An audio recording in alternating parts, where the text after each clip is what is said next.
Good morning. It is 6:37. Welcome to, the radio station at the train station. Welcome to Mornings with Bob Marrone. I am Bob Marrone. This is Radio Westchester, your radio station at the train station. It's March. Can you believe it? It is March 2nd, 2020. It's 38 degrees and clear across Westchester County. Today, a mix of sun and clouds, though highs well into the 50s. We may even kiss 60. So that's how we start the day. But let's get to our headlines, and then we'll get back to the weather. We have our first case of the coronavirus confirmed here in New York State. We'll tell you about it. And locally, a former student says that Coach Lou DiRienzo, the famous football coach here in New Rochelle, abused her at Yonkers Lincoln High School. We'll have those stories. We'll talk with Delphine Husler later on. Cuomo also says this morning that no budget's going to happen without bail reform, even though he can't get the leaders of the Senate and the Assembly to agree. And a rollover on I-95 threatened a New Rochelle neighborhood. Those stories and more coming up right here on 1460 WVOX. We'll also be talking with George Latimer this morning, see if there are any special measures to be taken for the virus here, and also about a new master plan program for the airport. All right, let's get busy with the program once again. It is Monday. It is March 2nd, 2020. And let's look at the weather, the full weather. And the weather's brought to you exclusively by United Hebrew of New Rochelle, voted one of America's best rehabilitation and senior care campuses. And it's right here in New Rochelle. Visit uhgc.com. 38 degrees under what they're calling now as scattered clouds. But as we look out the window here at the train station, the skies are clear. But what they're telling us throughout the day, a mix of sun and clouds, highs well into the 50s, maybe even 60 degrees today. Tonight, cloudy with periods of rain showers, mild with lows around 45. Into Tuesday, mostly cloudy with periods of scattered rain showers. Not a total washout, though, highs near 57.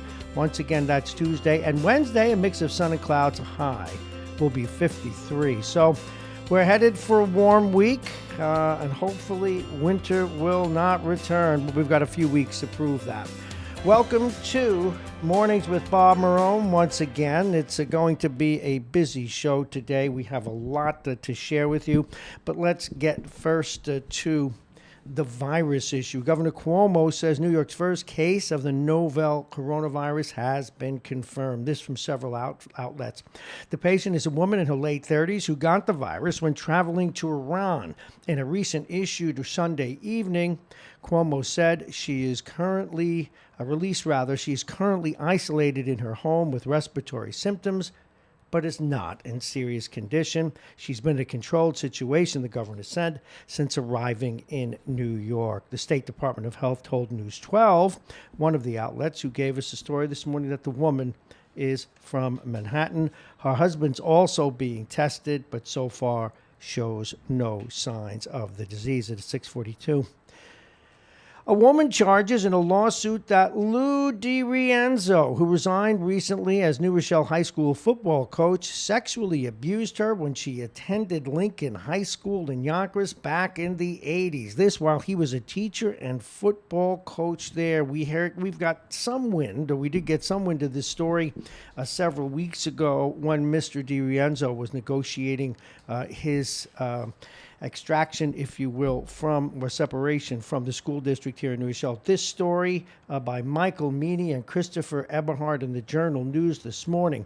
The woman who now lives in Monroe is suing the Yonkers schools under the State Child Care Victims Act, which opened a one-year window, that's through August 2021, in which people may sue for abuse regardless of how long it took place, regardless of how long ago it took place. She is seeking damages. No amount is specified. The woman attended Lincoln from 1984 through 1988 and describes in a court filing in State Supreme Court in Westchester County how DiRienzo began grooming her while she was an 11th grader with the goal of sexually abusing her. And here's the statement. The acts of grooming included, but were not limited to, DiRienzo giving the plaintiff money, allowing the plaintiff to skip class with no consequences, giving plaintiff his car keys so she could drive DiRienzo's car to the store during school hours to buy breakfast for the plaintiff and DiRienzo, and telling the plaintiff he wanted to be her girlfriend. Her lawyer, Michael Dowd, said his client, quote, is certain, unquote, that there are more victims. And this tough story coming out.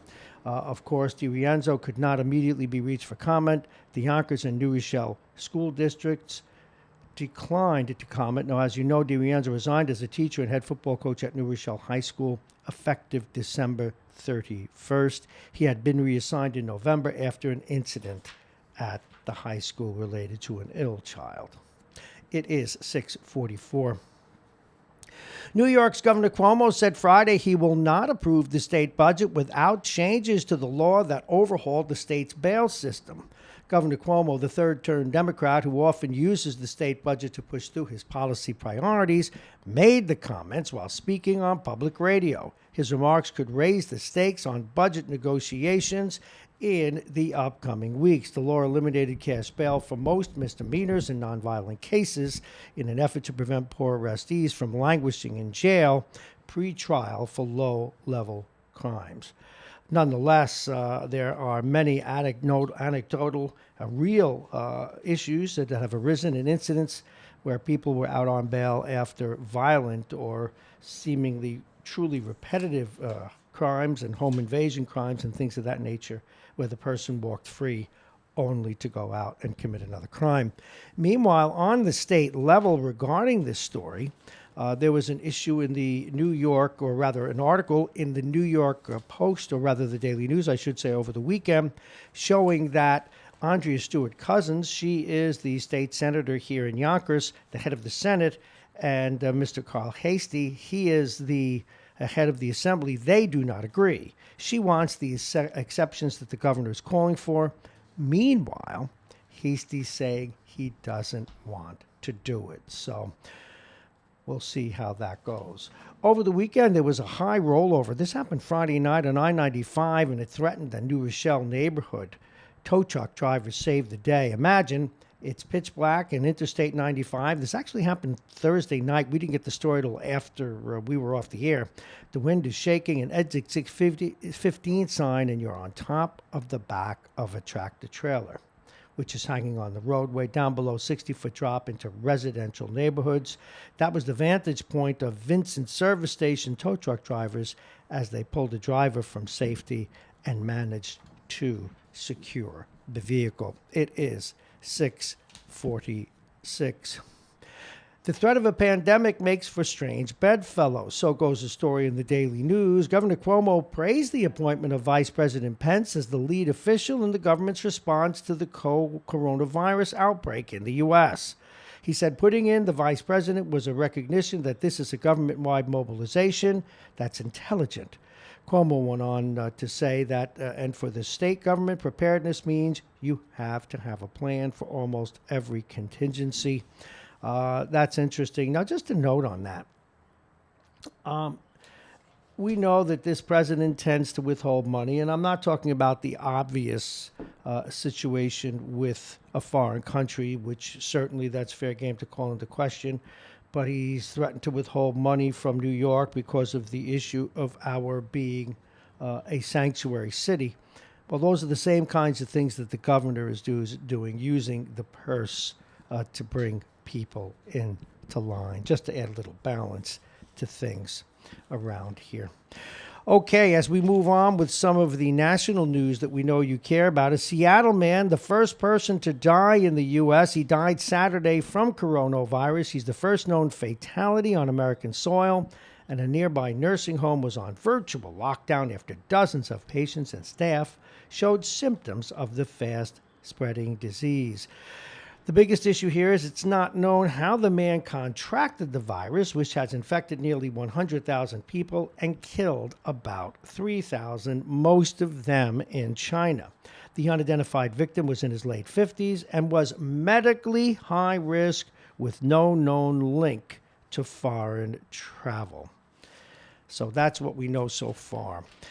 We got a story that came out, this came out late Friday, but Westchester County Executive George Latimer delivered on a central theme in his 2017 campaign, and he is involving the county in the planning for the future Westchester County Airport. The plan, which includes extensive public involvement, will include an environmental review under the state's CEQA process. So we'll be talking with George Latimer about that at, I do believe it is 7:35 this morning. We have several other stories, but first we want to go back and cover the weather for you. We're 15 minutes in. We ran a little late today. That we need to do.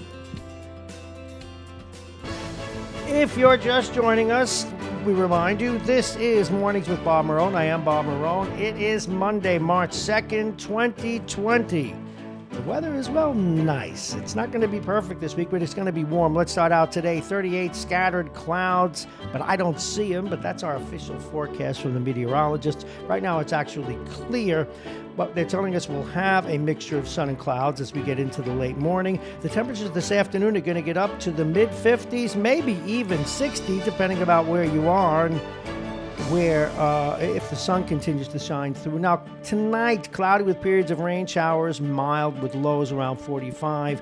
The wind out of the southwest, 5 to 15 miles an hour. Tuesday, mostly cloudy with periods of scattered rain showers. Not a total washout. Highs near 57 degrees. Tuesday night, mainly cloudy, a chance for an early shower. And as you know, the weathers are brought to you exclusively by United Hebrew of New Rochelle, voted one of America's best rehabilitation and senior care campuses, and it's right here in New Rochelle.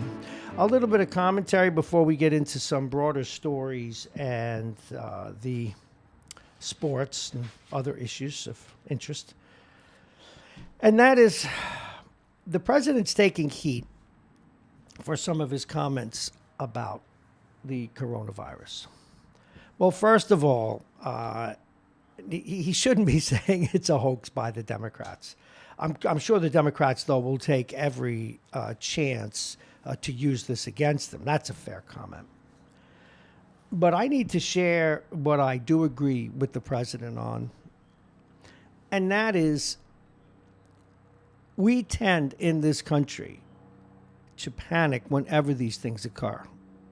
The worst example, of course, was 9/11, and it was a horrible thing, and it changed the way we think, and it changed the way the country is, but it made us timid. Whenever we report a snowstorm, and we in the media are a big part of it, and we're to blame because it's good news, or at least many think it is. So we have a storm, and people stock up on bread and milk for 2 weeks. And the next day, they're back in the store when the store's empty.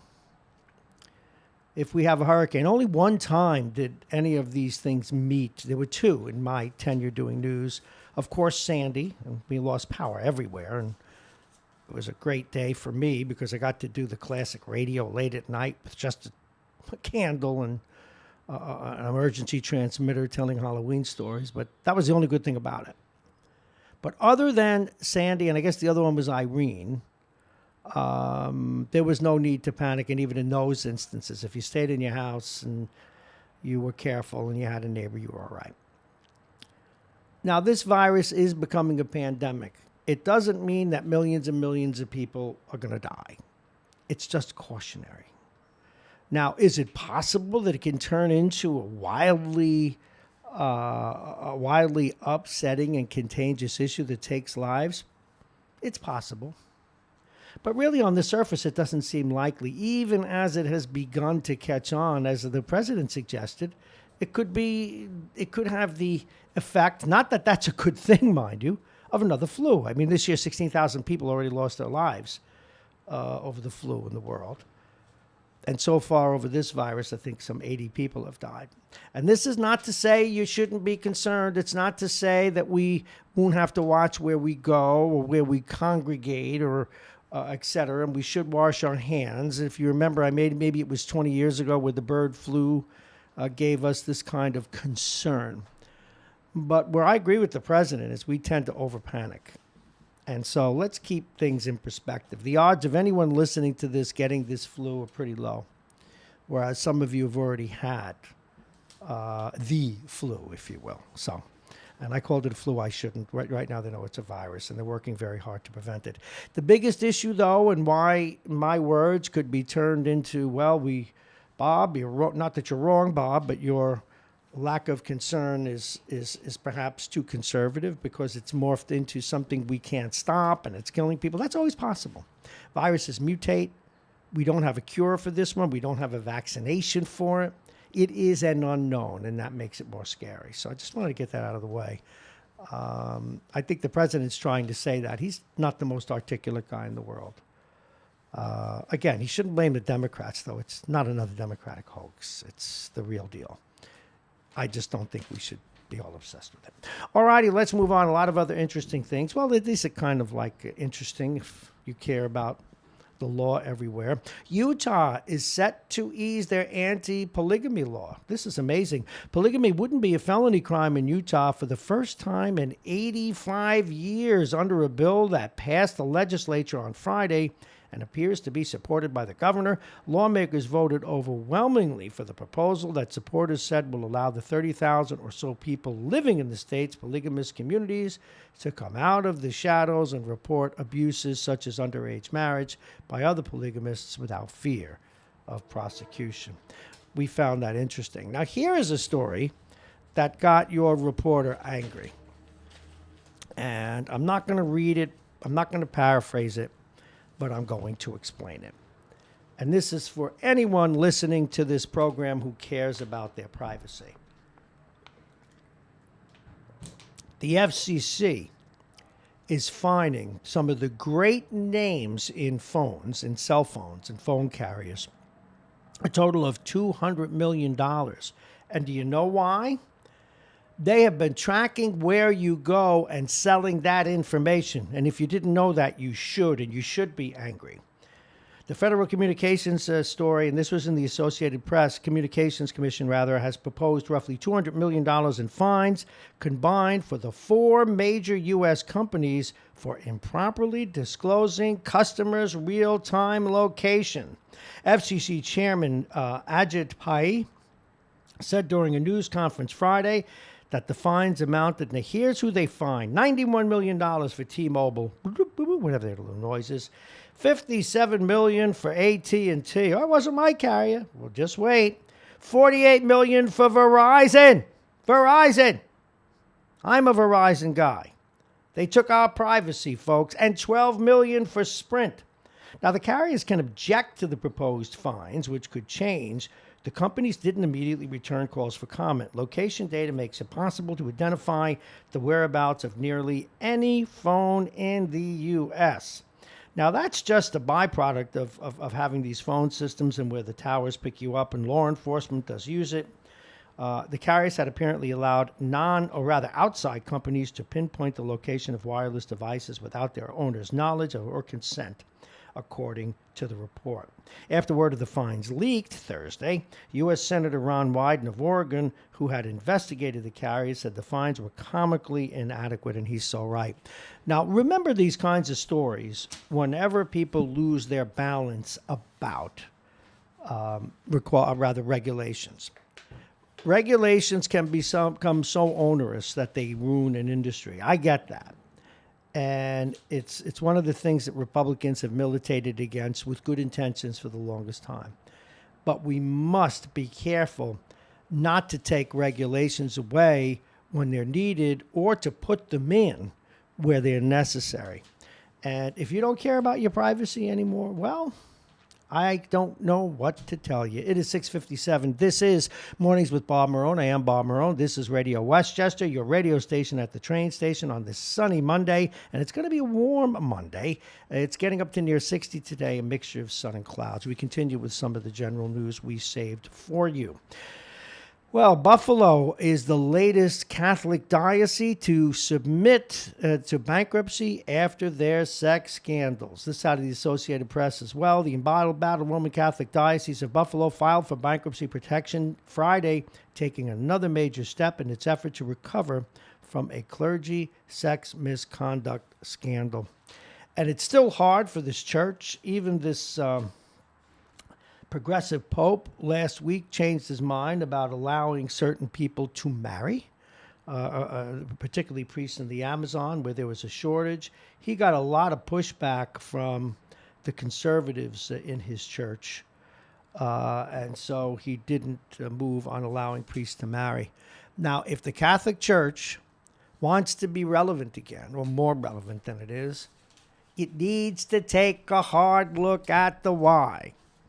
We can't just say, well, this is naturally occurring in society. Well, it's more than naturally occurring, or at least the reports from it are more naturally occurring in the Catholic Church. And they need to take an honest assessment to the reasons and causes and really get down to the bottom of it. It's good that they're making restitution and increasing their accountability methods for both the management, if you will, the hierarchy of the church, and the priests and operatives. Okay, really is. But on the other hand, it's about time they got real about the fact that, let's face it, they've got weird requirements, and it unfortunately has fostered a lot of weird results. Okay, the bags, the little plastic bags. You got a month reprieve. So if you go to store today and you get a plastic bag handed to you, don't yell at the store. For those of you that are hyper, let's take care of the environment. I get that. But it takes time, and it's going to take time for this to take place. So they're going to give you all an extra month. So take it easy. And one of my favorite stories is in the news today. I think I'm going to give you two related items. And here we go. Bob McManus wrote a piece in the Post a couple of weeks ago, and he says it has been forever since kids were required to learn anything important to obtain a high school diploma in New York City, but who knew that they didn't even know to go to class? But as this newspaper's tireless Susan Edelman reported, New York City's Department of Education rules hold that kids can be barred from graduating for lack of seat time. In case you're wondering, lack of seat time is a euphemism for never coming to class. Okay. And this is just can't be barred from graduating if they don't show up. Imagine that. In case you're wondering, lack of seat time, again, is a euphemism for never comes to class. Plain language rarely being spoken at the DOE. Edelman reports that according to the rules, students must meet class standards to earn graduation credits. Never mind that standards in city schools are notoriously undemanding. Now, this really doesn't come as a surprise. What comes as a surprise, though, is a story in the papers yesterday about they're going to spend $67 million. And now it's secretive, but it's been outed by the New York Post. A secretive new program by schools Chancellor Richard Carranza to boost underperforming schools stumbled badly out of the gate and squandered millions of dollars. If you're listening in New York City, we have a lot of listeners there and in the Bronx. Millions of dollars in taxpayer money. In September, the City Department of Education quietly launched the Academic Response Team, a group of 69 figure staffers with a $10 million budget. It is one of several programs to follow Mayor de Blasio's 3-year, $773 million renewal program. And it's top heavy. There are 1, 2, 3, 4, 5, 6, 7, 8, 9 levels before you get to the school teachers. One Brooklyn principal said, "I'm not going to have somebody come into my building, put me under a microscope, and tell me what to do." That's not necessarily bad, but a lot of the things that this racist chancellor might do, if he imposes it, I guess they would be bad. And yes, you heard me right. I've been calling him racist since I saw the PowerPoint slides that teachers have to look at to teach in his school. And he wants to come on. I have a representative come on and wants to debate it. I will come here in the middle of the night to debate some of those slides. The ones that get me most is that if you have an adherence and a belief in language, You're a racist if you have you are guilty of being a white supremacist. There's signs of white supremacy. If you believe in a sense of urgency or a pursuit of excellence, that makes you a white supremacist. That's scary stuff. Scary, scary stuff. All right. Now, on the other side of the ledger, we got some sports stuff to talk about. Storf? Did I call it Storf? I am absolutely a proponent of this Curt Flood. Congress now is urging Major League Baseball to put Curt Flood in Cooperstown. Now, if a young person and you follow baseball, football, hockey, or basketball, and you're wondering how they make $5 million, $10 million, 20, a mediocre baseball player makes $4 or $5 million. A mediocre hockey player makes $3 million. Mediocre football player makes a few $1,000,000. A good baseball player, now they're making $30, $40 million a year. Football, some of the quarterbacks make $30 million a year. Hockey, the best players make $12, $13 million a year. The average really good player, 6 to 10. And even the average guys, again, about $4 million, and only the upstarts make $1 or $2 million. Only $1 or $2 million. Basketball, same thing. The LeBron Jameses make $40, $50 million. The man who made this all possible, and he was a great ball player, and he lost playing time, was a baseball player. If you're just waking up and you're young and you don't know history, Curt Flood, an African-American in a time when there were a fair number in the mid-'60s, but when they didn't have the power and the gravitas and the privilege, the greater privilege that black players have now. But he said when he got traded, I'm not going. Nope, not going to do it. He fought the reserve clause. Now, the reserve clause meant that when the team signed you, you were their property. It was like being a slave forever. And so players didn't make a hell of a lot of money. And, I mean, they made more money than the general population, but not that much. They made the money of a successful businessman. Maybe they made $2 or $3, maybe they made $30 or $40 or $60,000, and some $100 or $150. And then I guess it was in the mid-'90s, it was a big deal when people like Nolan Ryan were making $250,000 or $300,000. My God. And then a little later, got up much higher and then near $1 million. But all of this happened because of Curt Flood.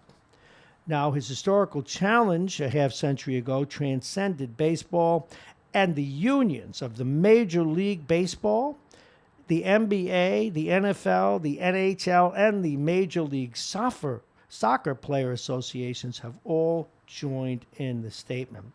And to boot, he was a very fine ball player.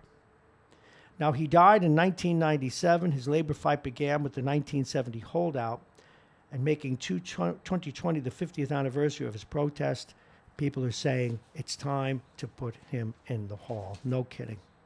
Let's do that now. Now, on the other end of the spectrum, not every sport has a players' association. Boxing's famous for not having one, and now the UFC.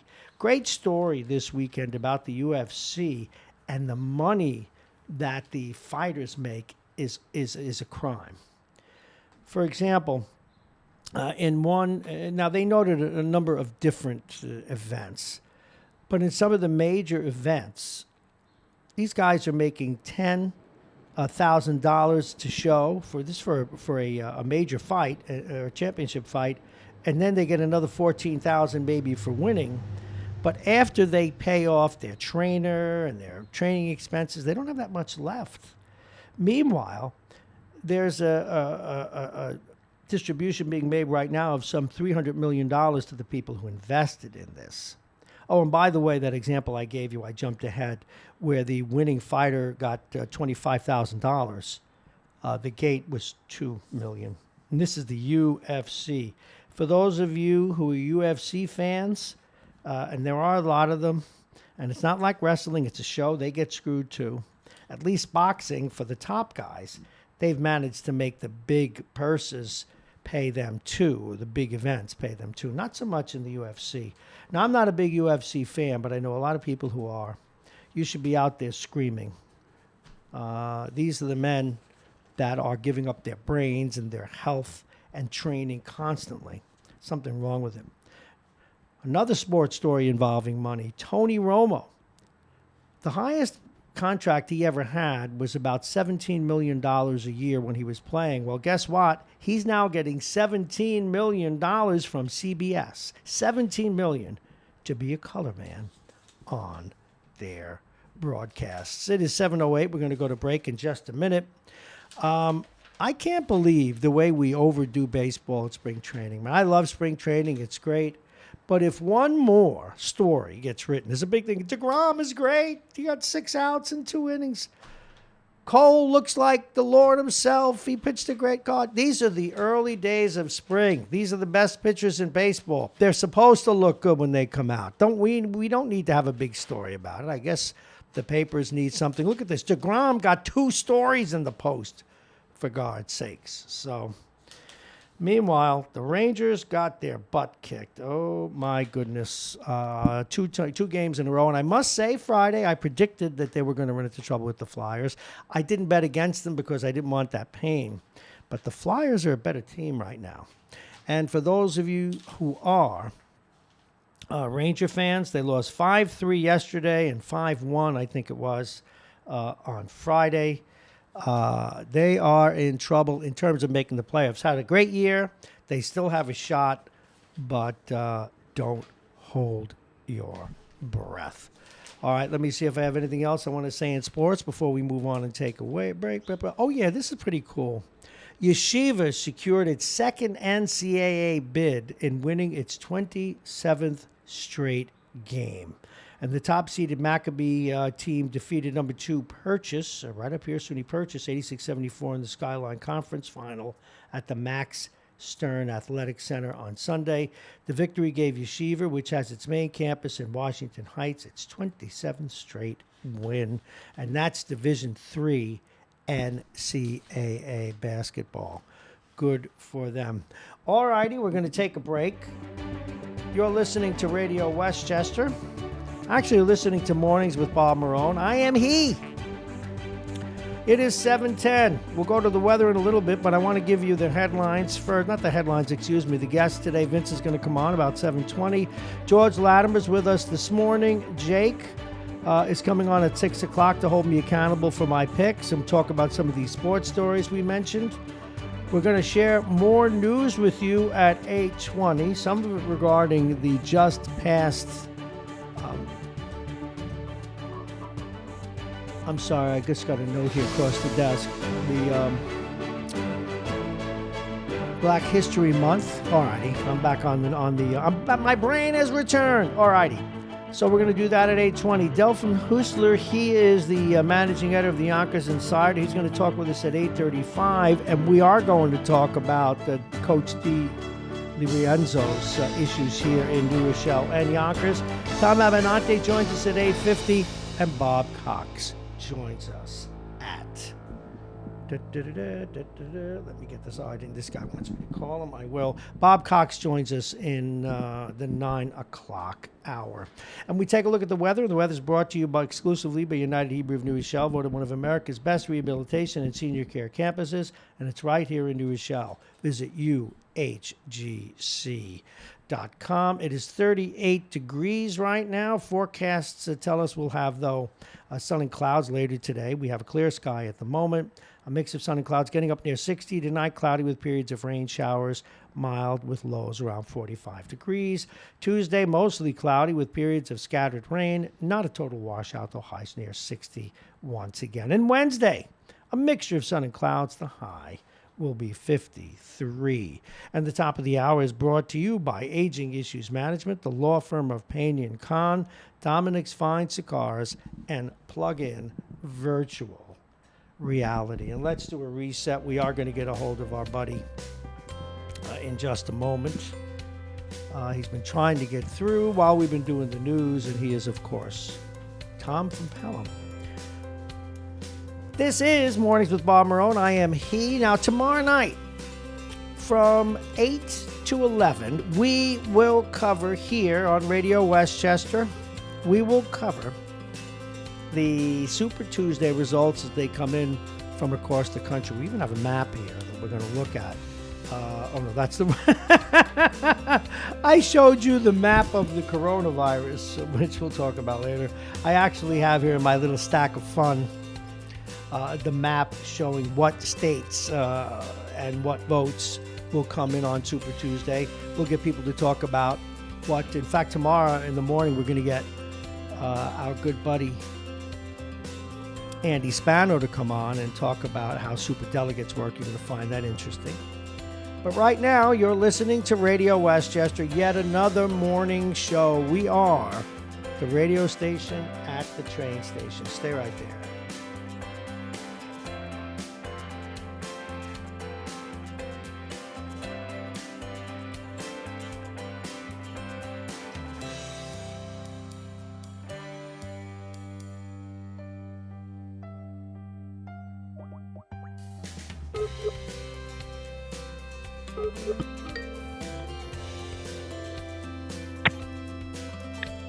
Hello.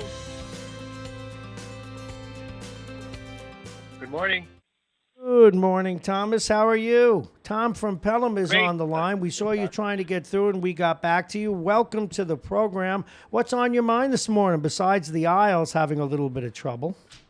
Yeah, you were talking about the Rangers having to really perform at a maximum level to make the playoffs. You know, you're going to disagree with me, but I think the Islanders are going to have to fight and claw to make the playoffs. And if I were to put money on it right now, I'd put money on it that they're going to miss the playoffs. You know, though, you're a little, if I may, and this is a sign of heartfelt fans. You ever notice when Vince calls about his Habs, his Canadians, he's the same way. Oh, they'll never win. You've got a good team there and a good coach. I expect them to get a hold of themselves. I really do. I think they'll make it.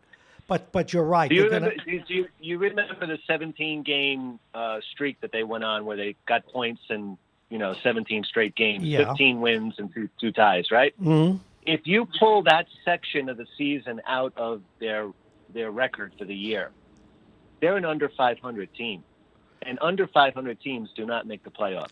That's true, but you necessarily you have to include that. But the seasons ebb and flow. You know, did you look at the schedule the last 3 weeks? They give these players all that time off, the All-Star break, and then they get the week out. These teams, like the Rangers, particularly in this conference, they've been playing like 5 games in 7 days. I mean, they must be exhausted. And that's why you can see the Flyers coming on. The Flyers have been coming on for about 3 or 4 months, 2 or 3 months rather, under everybody's radar. But I've been keeping an eye on them. And they look good. They're playing well. They're playing very well. So, Bob, the problem with the Islanders is that they don't put the puck in the net. And that works okay in the playoffs where the games are 2-1, 3-1, 3-2. But, the average NHL game is gonna have 6 or 5 goals scored. And the Islanders are scoring about 2.5 goals a game. Yeah, they could have used, I thought they might pick, well, this guy Pajot is very good, though. And he plays with an edge. But they could have used a sniper, but there aren't that many snipers available during these times. That's why. Well, they offered a big sniper more money than the Rangers offered him, Panarin, and he decided he wanted to play on the bright lights of Broadway. Yeah, well, you know what it is too. Yeah, a lot of the Russian players want to come to the bright lights of Broadway. Although you know what they don't realize, Long Island's a lot closer to the to the Russian enclave in Brighton Beach. I mean, they just go down the southern state and they're there. But nobody told them. But again, Broadway is where they want to play. Did you see, I was really pleased because, I love hockey more than I love the Rangers, the hockey itself, that it looks like next year you'll be playing only in the Coliseum. Did you read that? I know. Well, I was watching the Butch Goring number 91 uniform retirement ceremony, and after that, Governor Cuomo was there giving a press conference. And is that what the conference was all about? I caught the end of it. I thought it was only playoff games. I turned to my son and I said, I hope there will be playoff games. So they're not going to play any more in Brooklyn. They're done. Well, there. It looks like they've got 3 more games in Brooklyn in the regular season. They may have to. Now they're going to play the first round in the Coliseum this year. And they're not sure. Mm-hmm. They were almost saying they're not sure they're going to get past the first round, but they're not sure what they'll Mm-hmm. do after that. But next year, the entire season will be played in Long Island, which is kind of nice. Mm-hmm. I just don't understand. It's a question of degrees. When they spent all that money, $30 million or whatever it was, and now, or maybe more, and they just spent another $6 million. Why didn't they just finish the job and add another 500 seats and some more boxes and end this?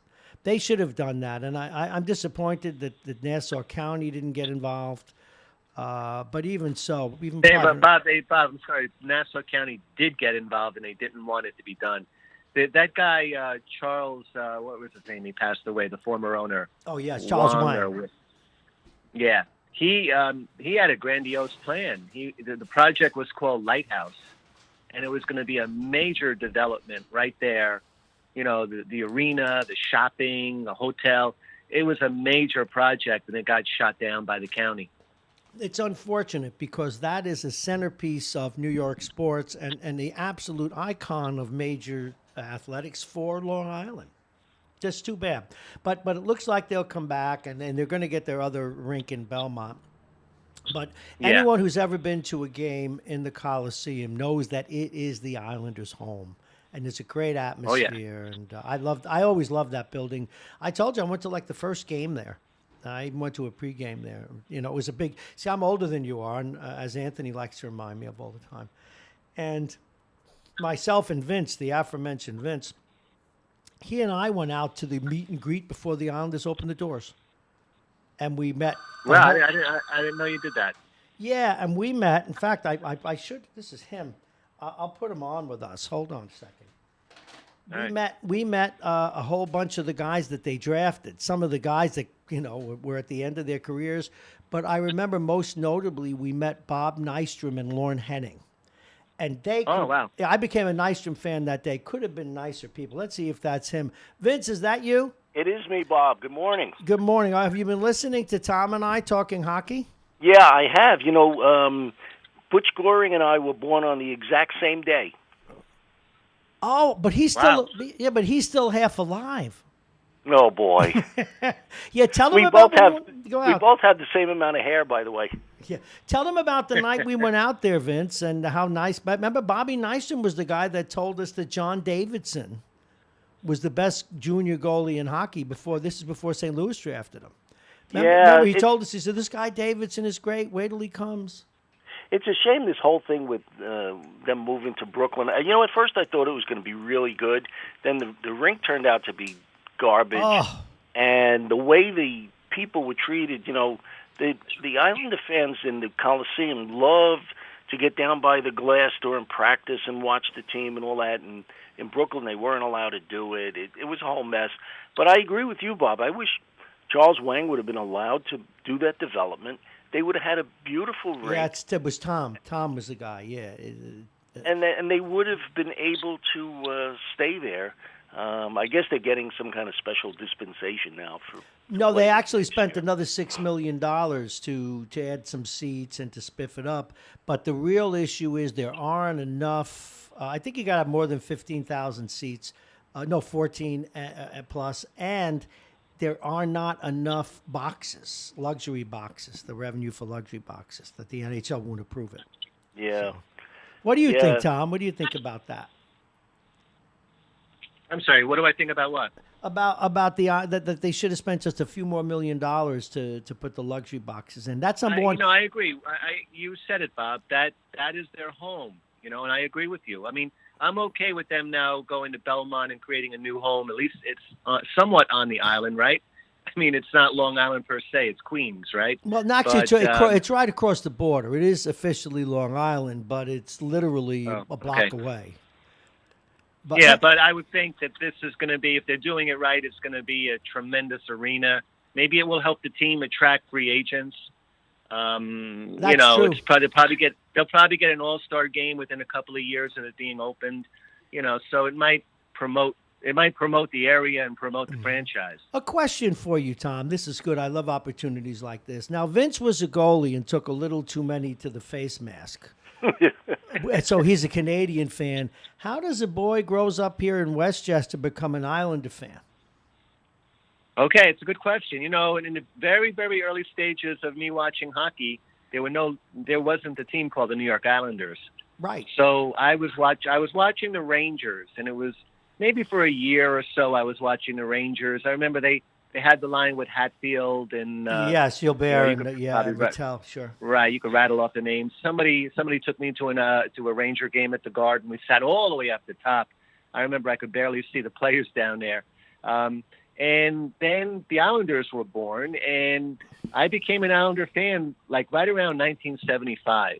Okay. I went out to a few games with my father, and this was when they were starting to draft the Traches and the Gillies and those guys, Bossy. Yeah. Oh yes.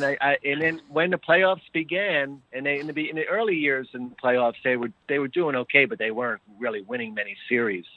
I just got caught up in the whole thing. And then, of course, in 1979, I think the Rangers knocked us out. Yes. And that was when that team was just about ready to go. And in 1980, along came that trade with Butch Goring and 4 cups in a row, 5 Stanley Cup final appearances in a row. They always knew where to get good role players. They also had that Mike McEwen, who was.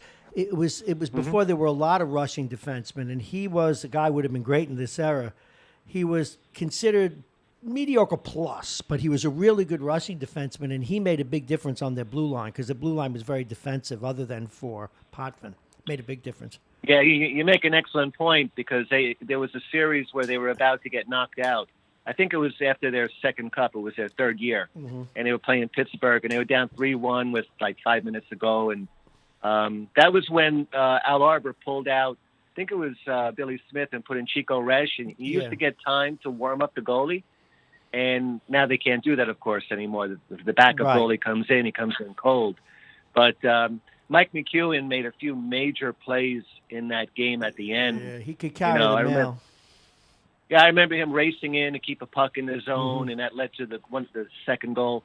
So, that was a good point, Mike McEwen. But I love their defense. It was a mixture of toughness and skill. They were now Vince's would be right to take umbrage with it because the Canadians were a classy team for decades. But that Islander team was one of the classiest group of hockey players in the history of the sport. You could there's no other way to put it. You could take your kids to an Islander game, and they didn't act like jerks. And that was the big contrast to the Rangers at that time, because the Rangers, remember, they were making all those jeans commercials, and they were kind of mocking. They were classy, yeah. They were mocking the Islander players because they came to the rink in a suit and a tie and all that, and kind of laughing at them. And the Islanders were laughing because they had 4 Stanley Cups. Well, Vince knows this. I don't know if Tom does. I hated the Rangers growing up because my first coach had done scouting for the Red Wings. Vince knew him, and I was a big Gordie Howe fan and a big Red Wing fan. But I didn't like the fact that after expansion, the Rangers were bullies, and they would beat up on all the expansion teams, and they would check out when the original 6 teams came in. I mean, Hatfield didn't do a lot of time fighting the tough guys. He fought a lot of mediocre tough guys. Mm-hmm. If you recall. I want to make a point about the Islanders and kind of draw a string over to the Rangers when they won a cup in '94. You remember Jeff Bukaboom, right? Oh, God, yes, sure. Yeah. So the Islanders had sort of a Bukaboom player in Dave Langevin. Mm-hmm. He was good a player. Stay-at-home defenseman. Yep. Tough guy. Took the body. Gord Lane, another guy. Gord Lane. Gordy Lane was a tough guy, and one of the reasons was he stuttered. I don't know if you knew that. No, I didn't know. It gave him an edge, yeah, because guys would make fun of him on the rink. It's got you can't have any weakness on a hockey rink. Anyway, go ahead. I'm sorry. Yeah, you were talking about Langevin and Gord Lane. So they had their combination of defensive defensemen, and then they had the Mike McEwen type, and then they had, of course, the combination. Sorry? They had another guy, Stefan Pearson. Yes, Stefan Pearson, yeah. And then they had the combination of the two, the ultimate defenseman, offensive defenseman in Dennis Potvin. Yep. One of my favorite players of that era was David Lewis. Go ahead, Tom. Go ahead. No, go ahead, Thomas, because No, you're going to sir. say something I think I'm going to agree with. Go ahead. I was Tom. going to say Dennis Potvin is probably just a slight notch behind Bobby Orr. Well, I got to tell you, Dennis Potvin was better defensively. Dennis Potvin, and people who know I'm a Ranger fan now for the last 30 years are going to shoot me if they're listening. Dennis Potvin was the best two-way defenseman I ever saw. Two-way. Mm-hmm. And he had the best wrist shot I ever saw, by the way. He could take a wrist shot from the point. Amazing. Vince? Yeah, Bob. You were saying? Well, but I was saying in that era, one of my favorite players on the Islanders was Davy Lewis. Oh, yeah, very steady. Very steady. I just liked him. He got traded just before all the wins. The sport. Yeah. He and Harris and a couple of other people, they got traded at the wrong time. But do you realize Butch Goring centered the third line? That's what a great team they were. And Wayne Merrick centered the second line. Wayne Merrick could have been a professional baseball player. He was a great catcher, Just saying, so you guys know all my little trivia. Vince knows that era. Hey, Bob, what are your thoughts on Brian Leach? Oh, God, a great puck carrying defenseman. Great puck carrier. One of the best I ever saw. Probably belongs in the Hall of Fame if he's not already. I don't know if he is, but I thought he was great. Not great defensively, but good. But, boy, could he carry the mail, and he was clutch. Yeah. He was clutch. Some players come. I don't know if I ever told you, but early in my real estate career, I was showing some townhouses up in Portchester on the Rybrook line. Yeah. And three of the Rangers were actually renting that townhouse, and I met Ty Domi actually as he was coming out of the master bathroom as I was heading into the master bedroom with my clients, and I met Ty Domi. How was he? I never met him in my travels. Was he? He said hello. He was very, very amicable. Chad Erickson lived there. Actually. John Erickson lived in Portchester. His kid was born in Portchester. In fact, it's funny. A lot of the Rangers live up in Purchase and such. Do you know who became a real part of the Purchase community? Was John Tortorella. Oh, really? Yeah, there in part of Greenberg. He used to go to the Greenberg Pet Center there. Oh God. What do they call it? Where they put the dogs that have no home. Anyway. The Humane Society. Yeah, he used to go there and walk dogs on weekends. Can you believe that stuff? I have a question for Vince. Shoot. Hey Vince, who's your favorite Canadian of all time? Oh, that's easy. Kenny Dryden. Ah, okay. I was a goalie, so naturally I gravitate in that fashion. And to me, he was just the epitome of grace and style, intelligence. He was a Cornell graduate. And, when he came out of the minors that year, he won Rookie of the Year, and he won the Stanley Cup. And it was just fantastic watching him. And I always admired him because he got into a dispute with the team over money. And he said, no, I'm not going to play. Took the year off. Mm-hmm. Yeah, took a year off. But, and then after, when he played only about 9 years in the league, and, he said, oh, all right. I have other things I want to do with my life. Do something else, yeah. All right, let me give Tom one here. Remember, Ken Morrow came straight from the Olympic gold that we've all been celebrating for a week, and then went on to win 4 cups with the Islanders. Good grief. Mm-hmm. Good for him. Hey, listen, I got one or two more items for Vince, so I got to move on from you. Thanks so much for the call, Thomas. Bye, Tom. Good talking with you, Vince. Take care. We're going to be doing a lot more of that. Podhockey.com starts up next week. So, Vince, a couple of other things. The news was interesting. Biden is back in the race. Yeah, boy, that has trimmed down quite a bit over the weekend. I was surprised that Buttigieg bailed out. Oh, he was smart, too. He wasn't but before Super Tuesday, I don't know. I would have thought he would have hung in there until at least then. It's only, a couple days. I think he got a call from Crazy Bernie. Well, I don't know, maybe, but I think, Joe got a kickstart to his campaign, with South Carolina, won decisively. Mm-hmm. And Super Tuesday is going to be the determinant.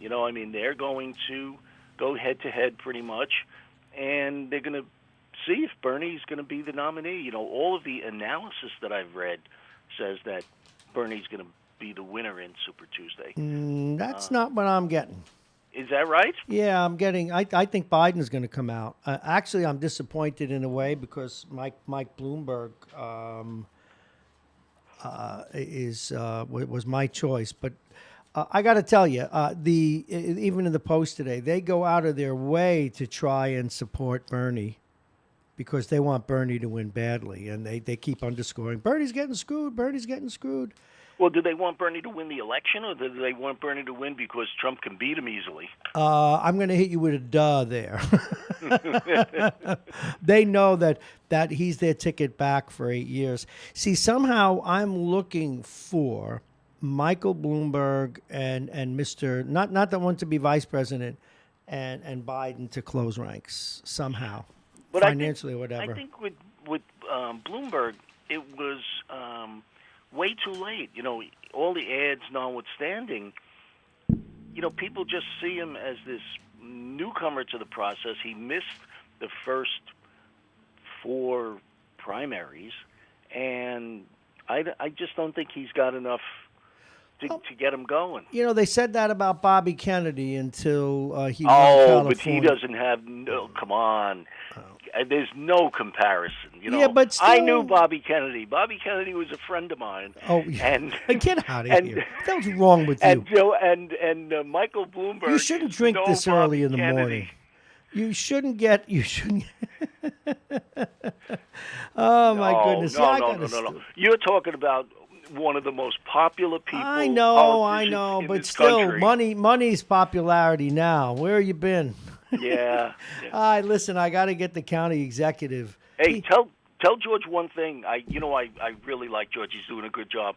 Tell him I went to a gun show at the Orange County Fairgrounds the other day. The sky didn't fall. The people of Orange County weren't upset. There was no terrorism. Just a bunch of people enjoying themselves. Did you bring your Bradley fighting vehicle to the gun show? Were you wearing a crisscross bullet? What do they call those bullet things? You crisscross and it's got 1,000 bullets in it. What is that? A bandolier, but no one uses that. That's from the Mexicans on TV in these westerns. Well, you wear those with one of those hats and everything. You grow your do you still have a mustache? Yes or no?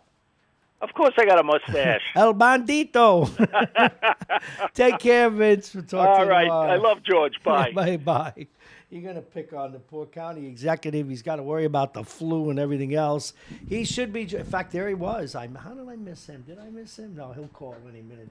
He's always on the mark. You're listening to Radio Westchester. I got so much stuff today. Where is my? Oh no, this is for tomorrow. That's why I'm losing my mind here. Biden wins big. Did I do that story yet? Keeping his hopes alive. Yeah, I did do that story. Biden wins big. Tony Romo. Oh, this I'm going to talk about this with Jake.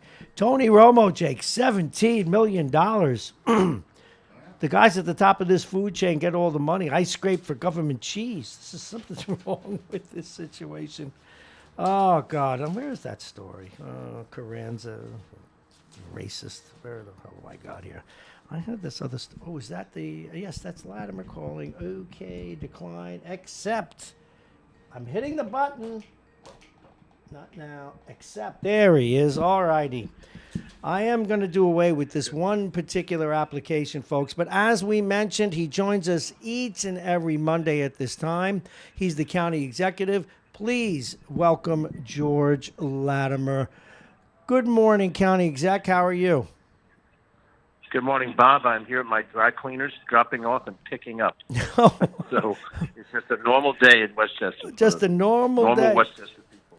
Well, are you? Well, make sure you keep your clothes clean and you wash your hands. Do you have any updates you want to share with us regarding the coronavirus? I mean, we've had one case now in New York and Manhattan. We're having a meeting. Yeah, we're having a meeting this morning at 10:00 with all of our senior management team to go over whatever statistics may have arisen overnight. The numbers that we have, first of all, we have no active cases in Westchester County. New York had its first case, which you're hearing on the media, in Manhattan. Governor is out there doing a press conference on it. So there is an active case in New York State, just one in Manhattan. There are no active cases in Westchester. We do have people that are under quarantine. When I last had a statistic, it was under 10. but I don't know if overnight that number has changed. It may have, but we're keeping an eye on it as best as we can. Right now, the numbers are manageable, but as I've said before, only a fool would project that they will stay manageable because you don't know, what's going to happen with the ebb and flow of people who travel, and it's the some of the things we're reading about the community spread of the virus now. It's not just from an individual in one circumstance. We're now in a position where the thing could morph at any point in time. We are contingency planning for every contingency, and if we are at, to use a phrase that I don't exactly know what it means in national military protection, if we're at DEFCON 5, we're putting plans into place for what DEFCON 4, 3, 2, and 1 look like. And DEFCON 1, of course, the highest level of alert if this thing were to spread and morph into something really horrific, then the changes in society and the way we deliver services are going to change. D-line bus system, parks, you name it. But we're not anywhere near that point yet. We're still dealing in Westchester County with, as we know, less than 10 cases of people that we're observing who were exposed to the virus, not contracting the virus. And so that's really what we're focusing on. And of course, the county health department has authority over the municipal governments, but the state has authority over the county. So if the state comes out with a requirement for us to do something, then we're going to do it as fast as we can. The numbers right now are manageable, but we're monitoring them day to day. And what I'll do certainly is communicate with you off air if the numbers change dramatically. So whatever other contact you have with your listenership, you'll have updated numbers from us. Well, thank you for that. You know what must be difficult, and forgetting the political part of it. I understood what the president was trying to do.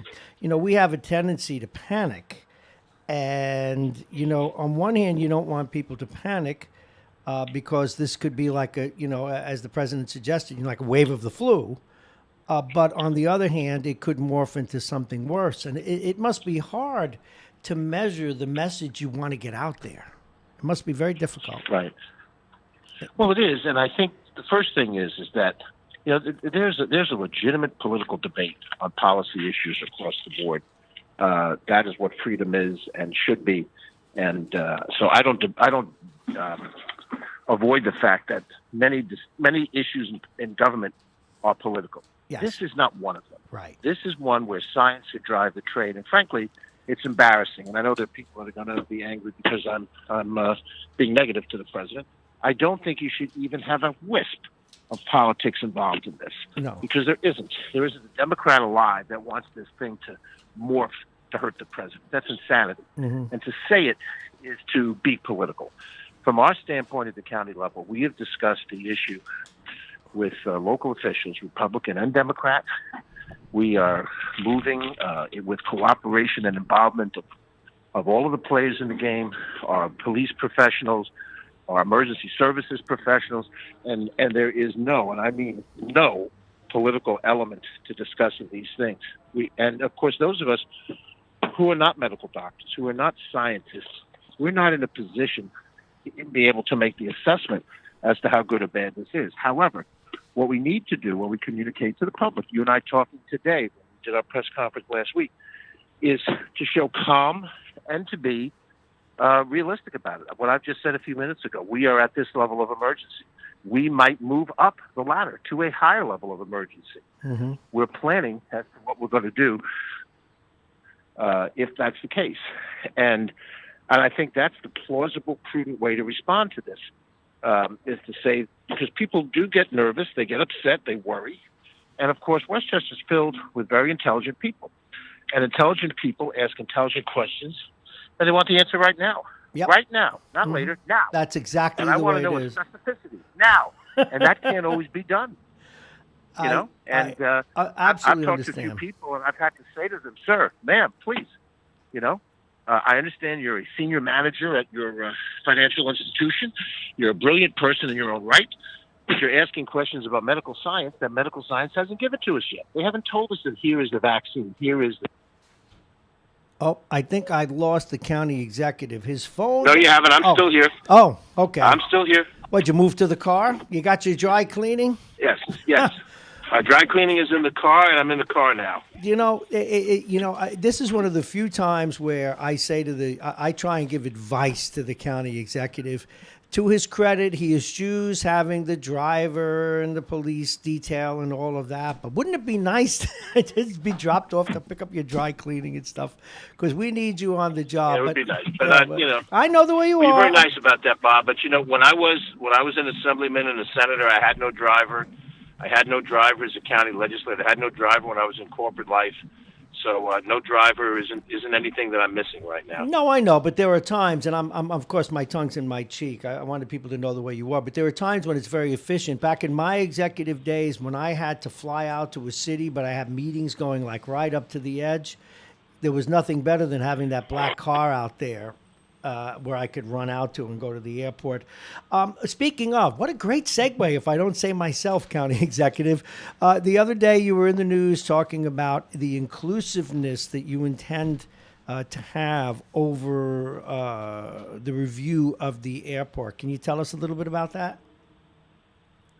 We launched on Thursday the public face of our master plan review process. We have not had a full master plan on the airport in 30 years, since more than that, since 1989. And so we committed to do this early in our administration. We went out, we had an RFP for consultants, and we divided into two pieces, one to do the hard planning and the other to do the public access, because the public obviously cares a lot about this airport. And the public includes people who live around the airport and who live under the flight path, who are the most outspoken people about the airport, and everybody else in the county, because the airport serves could potentially anybody in the county who needs to fly for whatever reason to point A to point B. So we want to make sure all the voices are heard, and that as we look at the airport, we look at it holistically and not just from one or two elements of it. In some ways, it had been looked at over the years simply as a place to expand growth and economic development, and that's become harmful to the people around the airport, much less the environmental community. And then also we have people whose attitude is shut the airport down. It's in my backyard. I don't want it. It disturbs my peace and quiet. And, they have an input, but they're not the sole input. So that's what we're striving for. We're striving for public dialogue and a reasonable place to go. We do not favor expansion of the airport, meaning we don't want to have more land. We don't want to have a longer runway. We don't want to have a stronger runway to get bigger birds in there. We're not looking to add, hotels and make it a bigger mecca, because we know the market is strong and we'll get more and more people using the airport if we build it, because we're right next to Connecticut and we can become LaGuardia North. We don't want that. By the same token, if we fix the men's room in the terminal to make it modern and better, or more realistically, we fix the services in the terminal so that people who go through the security perimeter have the same services on the inside of the perimeter. It's all different now since 9/11. We don't think that's expansion. That's modernization. That's modernization, sure. And so those, yeah, but not people don't see it that way. They figure if you do anything to make the airport more attractive or more comfortable to the traveler, well, that's going to attract more people, and therefore I get more planes overhead. It's a volatile situation. There's a reality that you're trying to strike, and certainly the environmental protection is paramount. The drinking watershed of Kensico Dam is right there. The drainage, not Kensico Dam, but the reservoir. The reservoirs, right there, yes. Rye Lake. And then they also have, not too far away from that, the Blind Brook, which goes down to the Long Island Sound. And if you allow, for example, de-icing fluid to overflow into the brook, it goes out to the Sound. It has a negative environmental impact. So there are legitimate environmental concerns that we have to address, and we're trying to address them. We reestablished the well testing program, which was discontinued previously. We stopped the move toward trying to change the governance of the airport and turn it over to a corporate entity. We felt these issues had to be dealt with in the public domain, first and foremost, not just drain money out of the airport to balance our budget. And all of those things are what we're striving for in this master plan. So I expect it to be robust. I expect it to be contentious. I think you're going to get very different views of the future of the airport, and they will collide in this process. But that is what open government is about. And I don't seek to homogenize points of view, but I do seek to harmonize them at the end of the day. Well, it must be a lot of fun. We're talking with County Executive George Latimer this morning here on Mornings with Bob Marrone. I am Bob Marrone. This is Radio Westchester. We've been talking about the coronavirus, his dry cleaning, and also more recently the airport. Now, speaking of things that anger people, I got a great quote out of you the other day. I am appalled and furious to hear that a report by the NRC Inspector General shows that the NRC failed to properly examine the safety impact of the placement of a natural gas pipeline near Indian Point. Tell us about that. That's pretty strong language for you. Well, if you recall, a number of years ago, the Algonquin pipeline was proposed to travel across under the Hudson River on or about the area where Indian Point is located, and then continue its journey on into New England. And it's a pipeline to deliver natural gas product to buyers in New England. It's really a pass-through that had to go through Westchester, as we were in this critical location in between New Jersey, Pennsylvania, and New England. And there was a study done by the Nuclear Regulatory Commission that made an assessment of the safety of having the pipeline so close to Indian Point. And of course, the end result of the discussion was, well, it's safe, you know. And then now the Inspector General for the Nuclear Regulatory Commission has done their oversight review of what was done at the time and has said, wait a minute, you used the wrong metrics, the wrong template to judge the safety factors, and you misrepresented the level of safety that there are concerns that need to have been addressed before the pipeline was built. Well, guess what? The pipeline is built, and it's operative. I'll give you one example. It's the simplest example in the report that I could find. How many miles in between shutoff valves for the pipeline? If you think that there's a problem in the pipeline, one of the first things you have to do is to shut off the flow of natural gas to the pipeline. And you want to have shutoff valves relatively close by, you know, within a few miles of each other, so you can shut off and isolate an area that would be a problem, so that the problem doesn't start to travel the whole pipeline and create a bigger problem. You know, you imagine a fire and an explosion, and the fire that could travel the whole area of the pipeline, because shut it off. The perception was that the pipeline is safe with the shutoff valves as they are, and I'm told, I hope I'm repeating information that's accurate, that there's 14 miles between shutoff valves. That's too far. You probably need about 3 to 4 miles between shutoff valves to isolate a smaller portion of the pipeline, and that wasn't done. Now, that particular example can be retrofitted, but the point is that how can you say, you know, we reviewed the safety, we did it in detail, everything's hunky-dory. You've got a gas pipeline that is in proximity to a functioning nuclear power plant, and the combination of things could be devastating. Now, many times you worry about what could happen, and it doesn't happen. And some people say, hey, okay, it's fine. Well, it's fine up until it does happen. Our job is to contingency plan for the things that might happen that would be horrific. And so that's why I got angry. And by the way, I was not alone. Nita Lowy, Congresswoman Nita Lowy, the United States senators, local officials in that area of the county, they all felt it was, you know, critical. Now, if you live in New Rochelle, you don't think about Indian Point every day. If you're in Indian Point, you don't think about the New Rochelle Family Court every day. The point being that these issues tend to be regionalized, and so they don't get the full county scope. But I think we all understand, in the worst case scenario, if the pipeline would breach and somehow affect the operation of Indian Point, the nuclear element of Indian Point would, you know, create a crisis for the whole of Westchester County and many other places too. Wow. So where do we now? What about long term? What's going to be done, or is this a ship that has sailed? Well, the pipeline issue, now you're going to need to have an independent study of the safety measures, not done by the NRC. No, they can't say you did a bad job, go back and redo it. Now, we don't trust now that you're sincere about the study. You wanted the thing to happen, so you basically skittered past these things. Now we're going to need, this is what we call for. We need an independent entity that doesn't report to the NRC that's going to do that. And of course, all of this stuff is under, the federal direction of the president. But, you'd hope to be an independent study. They would recommend specific improvements that would be necessary on the pipeline to create greater security. And then you review the procedures by which you did not investigate it properly, and you change those procedures for the future. In terms of what happens at Indian Point is going to shut down one of their reactors in 60 days, and then a year from then, a second reactor.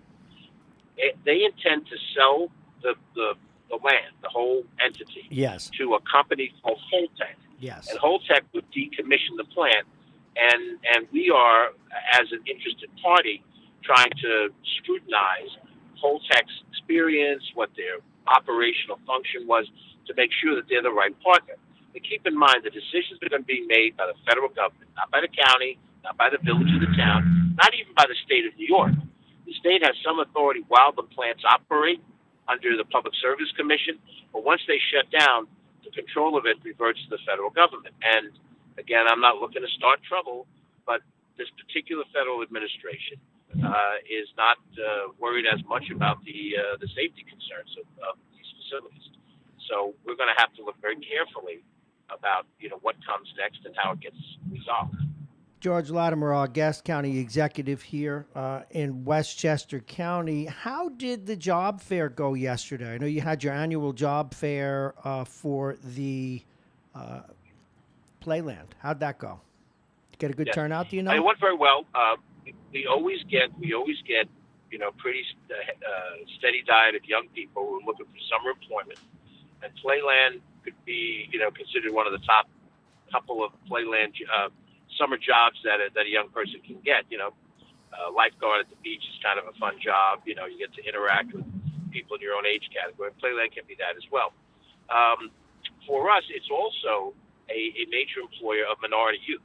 Mm-hmm. And so we see a lot of young people who are in school who are people of color who get an opportunity to get a summer job. So we get a good steady diet. The problem, of course, is that Playland has to function with career officials, making sure it operates properly. Oh, sure. And so the young kids who are part of that process are there as summertime workers under the direction of professionals. And, look, even when I was a kid working in the summer during high school and even in college, they really need strong direction and strong leadership and training. So we got a good group of kids. We think that they'll be good workers, but by the same token, they need good leadership for the professional staff. And of course, as you can imagine, at Playland, because of all the discussions about the futures of Playland, a lot of people who've worked there full time wonder, is there a commitment here, and what's going to happen in the long run, and will these other guys take it over? I can't answer all those questions because some of them are before a court of law. Mm-hmm. But from my perspective, I think we're trying very hard to give a good showing of what Playland can be. So, we go forward. 7:55. What do you want to shout out about this morning, County Executive? Well, a couple of things quickly. We're working on making plans to distribute free reusable shopping bags. We're going to do that at senior centers and at areas where we know we're interacting with poor folks. Now that the state's plastic bag ban has gone into effect, you can't get a plastic bag anywhere. Mm-hmm. There was some communities that had banned it already. So now it's either paper bag or you're on your own. And paper bags have their problems environmentally. So our argument is, rather than worry about, what your alternative to plastic is, the right alternative is a reusable bag, something that you can put in the back of your car or put by the front door of your apartment, and you take it with you every time you go out shopping. Is it as convenient as just getting a single-use bag at the store? No, it's not as convenient. But that's the price of environmental protection. So we're going to be announcing, I don't know if we'll do it this week or thereafter, we're working on the final plans, a plan to distribute bags. We'll go to, as I said, local senior centers, we'll go to Doyle, we'll go to X place, and then we'll provide a couple of bags per person up to the quantity that we have, and we intend to, with a public-private partnership, produce more. That's on the docket as well. We're going to... this week, kick off, there's a Hudson Valley Restaurant Week coming up, and we're going to help promote that. That's good for tourism. It allows you to go to some of the great restaurants of Westchester County at a discount price. That's good. And we also want to show support for our Asian American restaurants, because there is a feeling out there in some people that the coronavirus has somehow now tainted everybody who is Asian or connected to the Asian community. It's ridiculous, but... And County Executive, the food is all grown here. None of the food it comes in from China, by the way. And I know that 60% down in participation. Go ahead. I'm sorry. I was going to say, you heard the same statistic. I saw the same statistic I did. 36% of people who drink Corona beer won't drink it now because they somehow think Corona beer is connected to the virus. I jokingly said in response when I saw this online, I said, and 100% of the people won't drink virus beer. But, it just goes to show you that the American public can react without knowing, Virus beer. Good line, huh? Bacteria buns. Corona beer, virus beer. There's a lot of guys who drink anything. Man, yeah, this is true. George, anything else, County Executive? I know you have a busy day. No, I think we're good for today. I'll queue it up for next Tuesday, next Monday. Oh, well, one other thing, if I just may throw it in, I'll give you a call off air. Tomorrow night, I'm going to be on from 8 to 11, like I need that after getting up at 4:30. But we were going to cover the reports coming in from Super Tuesday. I might give you a buzz because you're always a good guy to explain how things work, better than most people. Well, I'd be happy to talk with you on the air, and I'll give you a whatever buzz. Information we have and try to interpret it. Okay, and I'll try and make it convenient for you. Great. Thank you so very much, County Executive George Latimer. Everybody, all righty, you know who's up next, and I love the music we use for him. We have, as you know, our own sports dude, but he also holds me accountable. I put aside some really interesting stories, if I don't say myself, Jake. So you should sit in the seat of honor. Your theme song is on. He's got his Milwaukee hat on, but first, and he knows this, I think he's shocked at all the research I did this weekend. I got enough stories here to cover 10 shows. All righty. The weather's brought to you exclusively by our friends at United Hebrew of New Rochelle, voted one of America's best rehabilitation and senior care campuses, and it's right here in New Rochelle. Visit uhdc.com. It's nice out. You know what they say, Jake, when it's nice out, don't you? Leave it out. All righty, it's 38, a mixture of sun and clouds. Now, we finally have that, and that's what we're going to have most of the day, a mixture of sun and clouds, highs well into the 50s, and maybe even 60 today. Tonight, cloudy with periods of rain showers, mild with lows around 45 degrees, wind out of the southwest 5 to 15. Tomorrow, mostly cloudy with periods of scattered rain showers, not a total washout, highs near 57 degrees. Tuesday night, mainly cloudy, maybe an early shower, breaks in the clouds. It'll get all the way down to 42. I love this warm weather. And Wednesday, a mixture of sun and clouds. The high will be 53. It does get down to 36, though, on the Wednesday night. But Thursday, right back to 51. And this segment, as always, is brought to you by Dominic's Fine Cigars, licensed retailer with a big selection, including Arturo Fuente, Patrons, and more. Dominic's Fine Cigars, located on Boston Post Road in Larchmont, open 7 days. Now, Jake Schaefer, he's been with us since the beginning. He's our sports guru. He's also your gambling Abdullah, your crystal ball. And he's involved me now using my hockey knowledge or lack thereof as the interim until he gets to the baseball season for Jake's Picks of the Week. We also have several other stories to talk with him about. Good morning, Jake. Good morning, Robert. It's always good to see you. Nice hat, Milwaukee Brewers. Thank you. Big Brewers fan. All right, are you ready to hold me accountable? Or we? It's not a good weekend for you. Well, how do I? Yeah, well, I know, but I did. I just want to give one mea culpa here.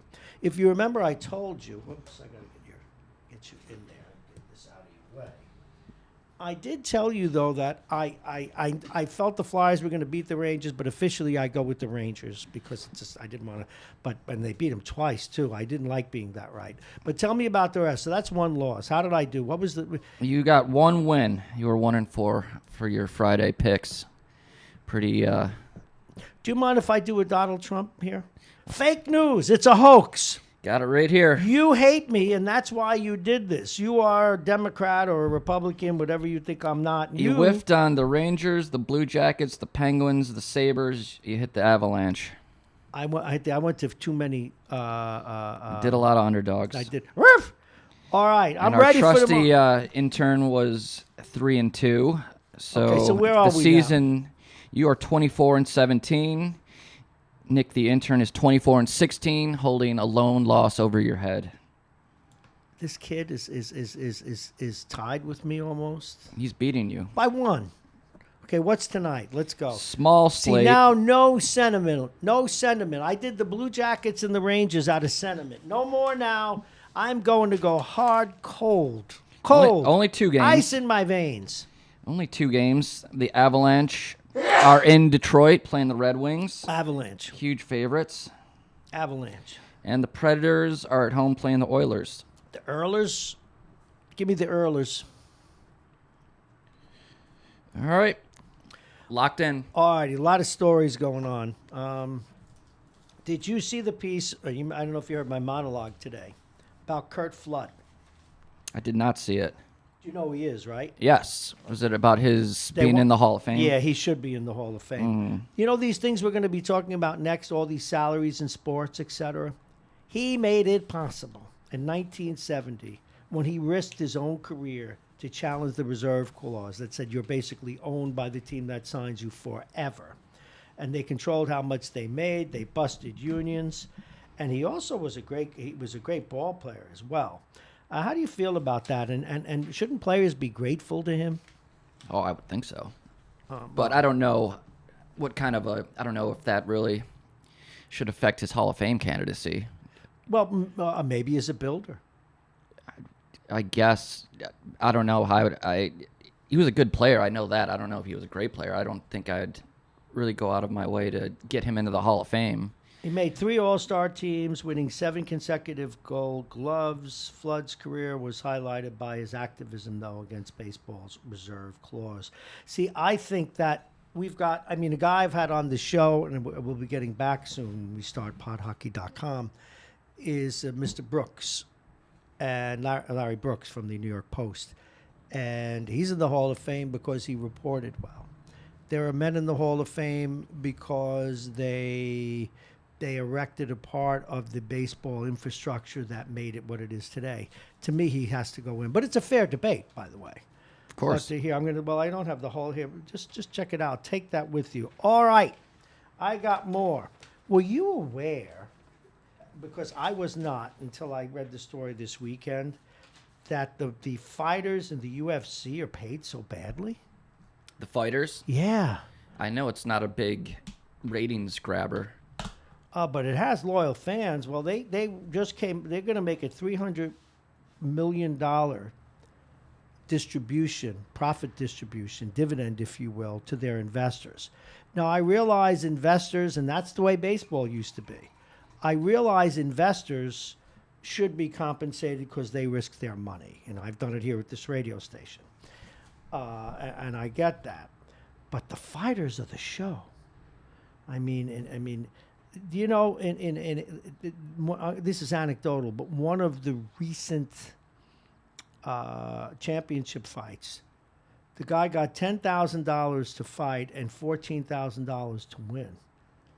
They're risking their brains, their bodies. Of course, but really has to do with the demand. The 2 fighters, the 2 heavyweights that fought a couple weeks ago, they just signed their rematch clause.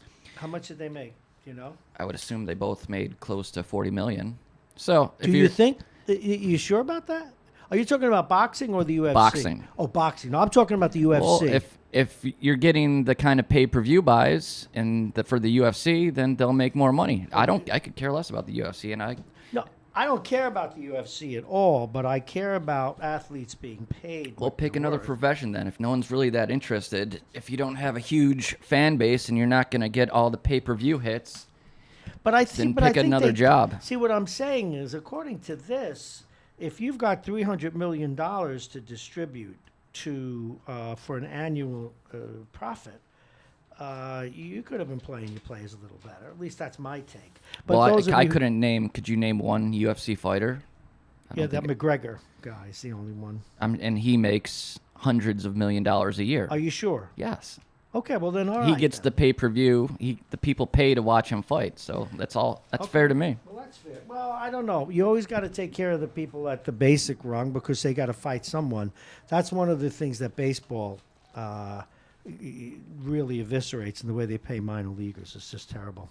How about that Tony Romo contract? I wanted to ask you about that. That was next in my little pile of tricks. 17. Is he that good? You're a football fan. A lot of people love him. A lot of people like him because he will call the play before it's actually, he'll say, okay, here comes run right. And a lot of the times he's right. Do you think he's wearing a headphone? No, he just recognizes the formations and, what's going on in the game. $17 million. I like him. He's not appointment must watch. I mean, I'm glad for him. I like his partner Jim Nantz a lot. Yeah, well, they both make a lot of money. Well, I'm glad for him because broadcasting is that's what I do for a living, and whenever someone does well, I'm happy for Rush Limbaugh. He makes $20 million a year, or something like that. Don Imus made 7 or 8. Stern makes 10 or 15. No, Stern makes 100. No, that's over 5 years.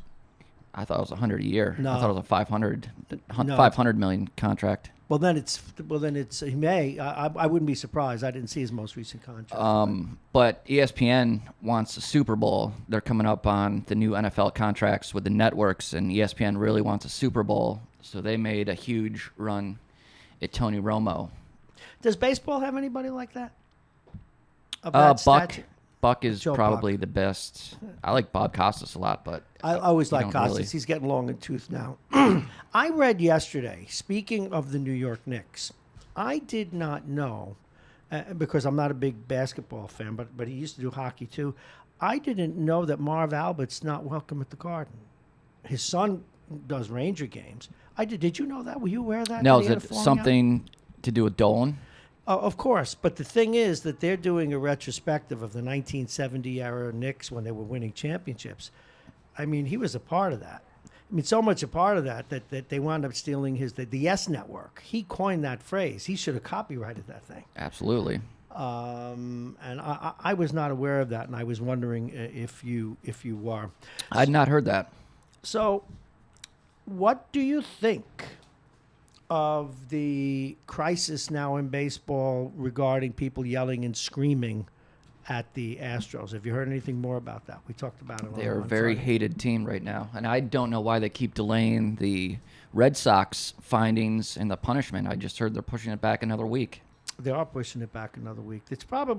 I think they probably have a hard time distinguishing what's illegal from what's not. I think they need to get legislators to write law for them. And they're also seeing how ticked off people are at the Astros and how if the findings come out that the Red Sox did a lot of similar stuff, I don't know if they want to make that all public or not.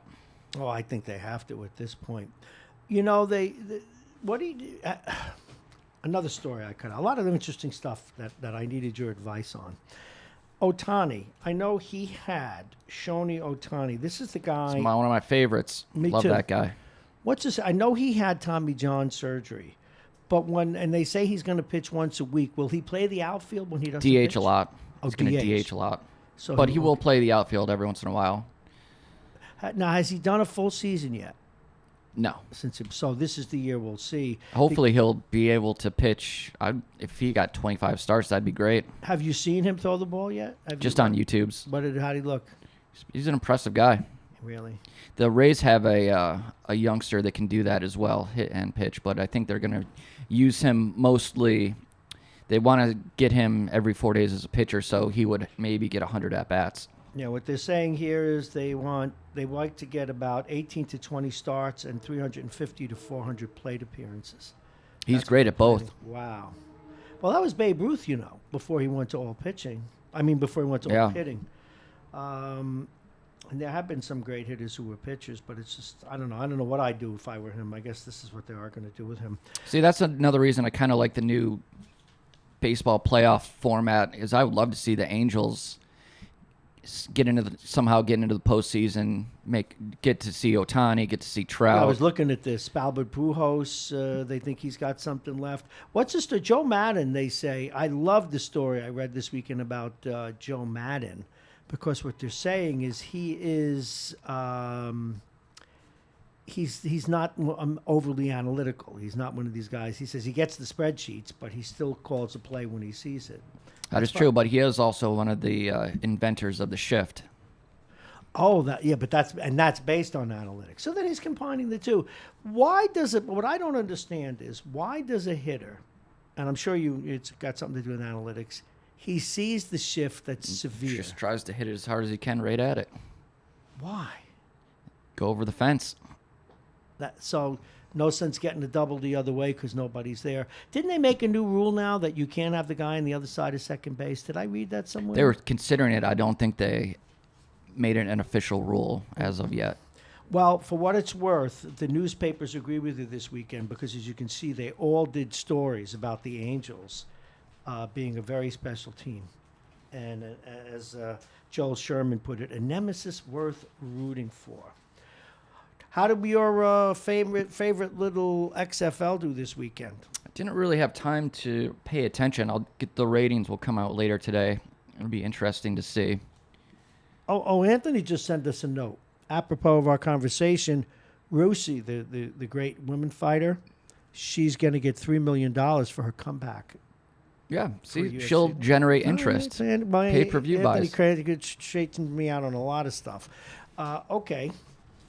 Oh, I've got so much stuff here. So much stuff. Where's the rest of my sports? All righty, what do you have? What's been on your mind this weekend? Well, college basketball season winding down. Seton Hall looks like they're going to take the Big East crown. They've got to play Villanova Wednesday, senior night in Newark. What's the spread? That is not out yet. A little early for that. That'll be on Wednesday night. I would assume that Seton Hall will be a 2-point favorite around there, and that would be their first Big East regular season title since, I think, 1993. Mm-hmm. Did you see Yeshiva, Division III? They're going to the NCAA finals. For basketball? Yeah. That's No, Division I didn't see III, that. though. It's not Division I. Yeshiva's only gone twice in their history. Oh, really? I didn't see that. Yeah, and they beat Pace the other night, which is right up here. And that is a very cerebral, really intellectual school. You got to be a good student to go to Yeshiva. You got to be a great student. It'll be interesting to see. I'm sure they'll get a 16 seed, so they'll probably have to play Kansas. Nice David and Goliath. Now game. they don't put Division III schools against the Division I, do they? When they get to the NCAA, is it a separate? Oh, they're not in the official tournament. No, not well, but it's called the NCAA. I got the story here. I did so many stories. Wait, it's going to be here in the. No, they wouldn't put a Division III school into that. Oh, so it's going to be just a Division III thing, if I understand it right. Division III is very interesting. You better, if you are an academic, truly academically gifted, you should do, in my view, a Division III, because you can have. Oh, did I say Larry Brooks? So how many games are the Rangers out of the playoffs? Now they're about 8 points. The problem is that they lost. You know what happened Friday night, right? Chris Kreider broke his foot. Oh, really? This is the guy they re-signed. He was supposed to be the top free agent. Took a puck to the foot. Okay, here it is. Setting records wasn't on Yeshiva University's mind when they set out to start the year. It's page 38. Top-seeded Maccabees men's basketball team defeated number 2 Purchase in the Skyline, blah, blah, blah. The victory gave Yeshiva, which has its main campus, its 27th straight win. So they secure an NCAA bid by winning their 27th straight game. So the Maccabees will find out who they play in the NCAA tournament. I guess they do, according to this. But I thought they were a Division III team. See, I'm confused by this. I've never even heard of this school before. Oh, Yeshiva is a Jewish university. It's a great school, great academically. So, here it is. The victory gave Yeshiva, which has its main campus, blah, blah, blah, blah, blah, for the most victorious among Division III teams this season. So you can make that one of your assignments for the week. Who do you like when we talk about the dance? Who do you think is going to prevail as we move towards March Madness? Of course, I like Seton Hall. I think they're going to make a nice long run. I like Gonzaga this year. I like St. Mary. This Gonzaga, what is that? A school? It's obviously a school. Where do you get that name from? They're in March Madness every year. Yeah, I know. Where are they located? California somewhere? They're in Seattle. Seattle, Gonzaga. All right. So what the hell I know. All right, we're going to take a quick break. Anything else before we send you on your way? Do the poll. Do a poll question. Do you still want that one about the? Nah, you talked me out of it. Where do you see the new mic flag that I created for you to go? Well, what I would like to do is take a video record or a tape recorder out with me so we could play the actual sound and responses that I get. By the way, is that our hum? Or is it a car? Oh, it's a car. car. Oh, okay. Want to be sure it wasn't on equipment. So what do you want to use in its place? How do you want to do Well, this? I think the coronavirus would be a good. Okay, how do you want to phrase the question? Are you scared? That is a good question because, I'm absolutely not. And as you heard me with George Latimer, there's a balance somewhere in here. Forgetting the political part of it, the president's not off base when he's trying to calm people down because people get carried away if you have a snowstorm. They're buying milk. And like where you grew up in Syracuse, I mean, you guys have been buying milk and bread every Friday with the snow. It's just another snowstorm. You'll be fine. It'll clear it up in a day. Here in the big cities, I think they overreact to these things. But who knows? I am not a doctor. All right. That means I have to get the new mic flag for you at the end of the show today. I have it up in the car. And, All right, we can do that. I know how to run the thing, but we just need to work on maybe editing it. And do we have the equipment to play it? Yes, we do. Yeah, we have the equipment to play it. In fact, we installed it this morning before the show. So that's a good thing. All righty, we are going to take a break. And when we come back, we're going to do something. We're going to open up the telephones for a segment. But we're also going to share with you something we planned. We had a breaking story Friday, but something that we planned for Black History Month, which just ended yesterday or 2 days ago. But we want to be sure to do this segment anyway. It's kind of like Valentine's Day. You don't have to tell people you love them right on that day. And we have some stuff we want to do. And we'll do that when we come back. But first, we want to share with you the weather. All righty, the weather's brought to you exclusively by United Hebrew of New Rochelle. We're voted one of America's best rehabilitation and senior care campuses, and it's right here in New Rochelle. Visit uhgc.com. It's 38 degrees right now, and it's going to go up to near 60 today. 55 if we get too many clouds, but otherwise near 60. And tonight, getting down in the mid-40s. Tomorrow, we may see a few sprinkles or two, but we actually will hover again in the mid-50s. Wednesday, we may have light rain, but again, temperatures mild in the upper 40s, maybe low 50s. On into Thursday, again, temperatures in the low 50s, high 40s. At night, though, it'll get down to 36. Before we move into Friday and things look a little bit better. This segment is brought to you by Aging Issues Management, Aging Issues Radio, the law firm of Payne and Kahn, and Plug-in Virtual Reality.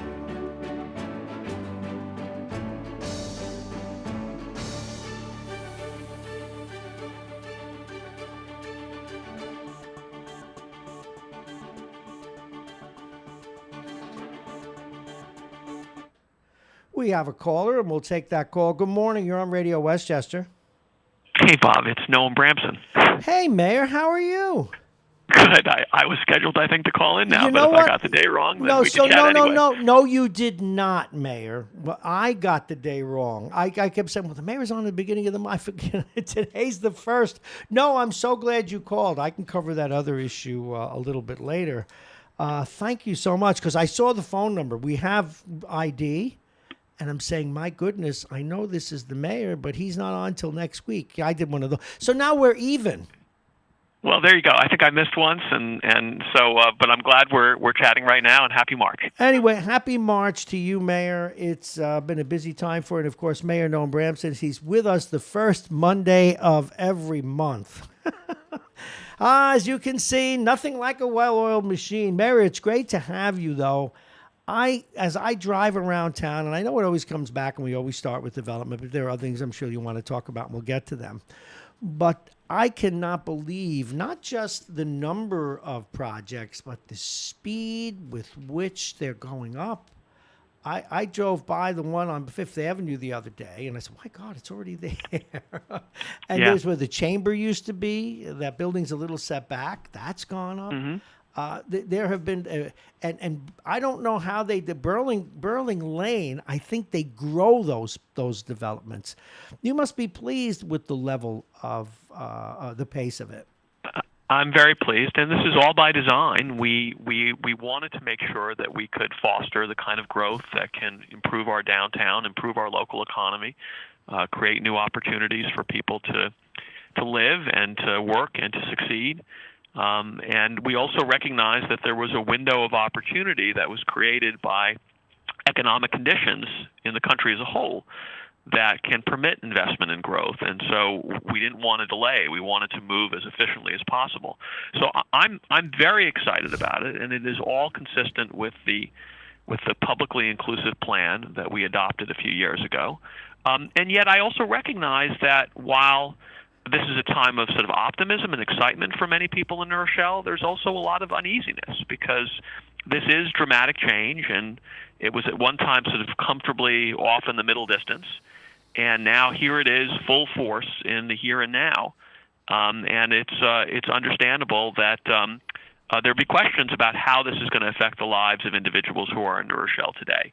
So, I think we in government have an obligation, on the one hand, to execute a plan that I think is enormously beneficial to New Rochelle, but on the other hand, address concerns related to equity and preservation, affordable housing and inclusion, all the things that can help ensure that it's not just some of us in New Rochelle who benefit from change, but all of us. Well, I couldn't agree more. And of course, there are people, and I'm sure you have to deal with this, who don't really, maybe they pay attention, maybe they don't during the run-up, during the, when, for example, the city came up with this enterprise zone, if you will, and then said, we've got all of this development and this is how we're going to do it. And they don't really react to it till they see it. And they kind of come late to the party. And so you get the kinds of issues, well, what about green space? What about all the construction that's going on? How much of a wave of that are you dealing with? Some, and by the way, those are entirely legitimate comments. Oh, sure they are. Yeah, absolutely. So I don't, I by no means object to people sort of looking at what's going on in their own community and saying, hey, I have a question or concern. I think that's appropriate. Yes. So yes, I do get some of that, and as I indicated a moment ago, it's partially because things that existed previously on paper as abstractions are now taking shape, in visible form right around the block. And I do want to say kind of a special word of thanks to the people who live in or near the downtown today and have had to put up with all of the growth pains, the utility cuts and the dust and the noise and the construction and the parking displacement. I mean, we should recognize these are real burdens that thousands of people in our community are dealing with every single day. And I am grateful that I think most of them are taking the long view and recognizing that all of this disruption will ultimately add up to a better city from which they will benefit. But we should all recognize that there are temporary short-term sacrifices that many people are bearing for the common good, and I'm grateful for that. Well, I'm sure people are glad to hear it. I know when some of your council folks come on, they're concerned about it in a way and do make the explanation, this is a part of the price we pay, and ask for patience. So that's going pretty well. One of the things I know that people are looking forward to on one hand but concerned about is whether or not they'll go forward with the bridge over the bridge over the turnpike. Over the thruway, you mean? Thruway, yes, I'm sorry. That's the North Avenue Bridge over I-95. It's owned by the New York State Thruway Authority, and they are in charge of evaluating when it needs repair or replacement. It's nearing the end of its useful life. It will have to be replaced. Our expectation is that work will begin this year. And there's no getting around it. It's going to be a real inconvenience for lots and lots of people. It's likely that traffic will be preserved to some degree throughout the construction period, but it will be limited, and narrowing a sort of a pinch point of our city right there will invariably have impacts on traffic in the surrounding area. So we're going to do our very best when the project timetable is clarified to prepare everyone for what's coming and to manage the condition as well as possible. But there will be some irreducible amount of inconvenience that will result. And we just have to recognize it's necessary to ensure the safety and long-term condition of a public asset. You know, just as someone who I've never been a public service executive, but there are times when you're dealing with these kinds of things where I say to myself, it may as well happen while we're in the midst of all the development, so that it'll be over and done with more or less at the same time. You know, it's a fair point. Get it all out of the way at once instead of stretching it out. You know, pull the Band-Aid off quickly. Yeah, and then I guess. Yeah. Not suffer long term. There is some logic to that. Mayor, I know we have the county dealing with the virus issue, with the coronavirus, and of course the state and federal governments. How much of a concern is it on the city level, and do you stay in touch with the county regarding it? Well, I think the County Department of Health has done a very good job of disseminating information, and it's clear that county public health officials are very much focused on this and will do whatever is necessary and whatever's within their authority to address whatever outbreak may occur locally. The city government does not really have any kind of public health apparatus or public health responsibilities. In Westchester, all of those duties are concentrated at the county level, which makes sense because there's expertise there and there's sort of a regional approach. Sure. But certainly, as a public official, I'm concerned about this. And while I will take my lead from the county to whatever degree they feel municipal officials can play a constructive role, whether it's simply sharing information or in a more active way, I think everyone in City Hall stands ready to do our part. Mayor, I know we reported today that Mr. Buttigieg, a man who you openly endorsed, he left the campaign yesterday. What's your reaction to that? And do you know which way you're going to go now? So, look, I'm disappointed. I supported Pete wholeheartedly. I think he would have been a wonderful, unifying, uplifting president. I very much admired the themes of his campaign and also greatly respected his personal skills and abilities. I understand why he left the race, and I think it's a credit to his realism and his public spiritedness that he concluded that there was no longer a path forward, and that once your candidacy is no longer serving a constructive purpose, it's time to focus on who else can carry the mantle. So no, I've not made any decision about who I'm going to support going forward. I will absolutely support the Democratic nominee, whoever that is. I think that Donald Trump is a national and international emergency, and that it's vital that we elect a new president in November. But I haven't decided which of the remaining candidates I will support. Well, I think you've answered it by saying you'll support whomever the Democratic candidate is. What do you want to shout out about? What's going on, Mayor? Well, I mean, Bob, there's always a million things going on, and I'm going to try to get into all of that at my State of the City speech, which is coming up this Thursday. So certainly encourage your listeners to, if they have the time and interest, to come to City Hall. The speech begins at 7:30. There's a reception prior that begins at 6 p.m. And I'm going to try to address kind of both halves of what we talked about earlier. The fact that, on the one hand, this is a moment of unprecedented achievement and opportunity. And you can go sort of department by department, municipal function by municipal function, and see measurable progress, things that are really moving in the right direction.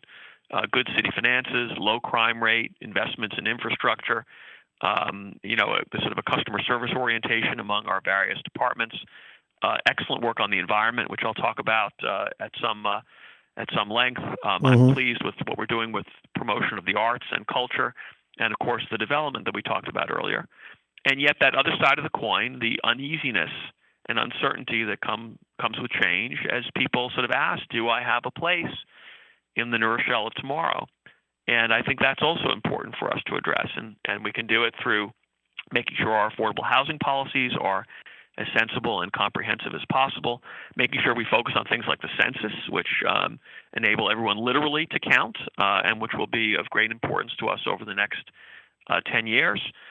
We can do it by nurturing folks who are vulnerable, by providing supports to our children so that everyone has a place here, everyone can have a positive future.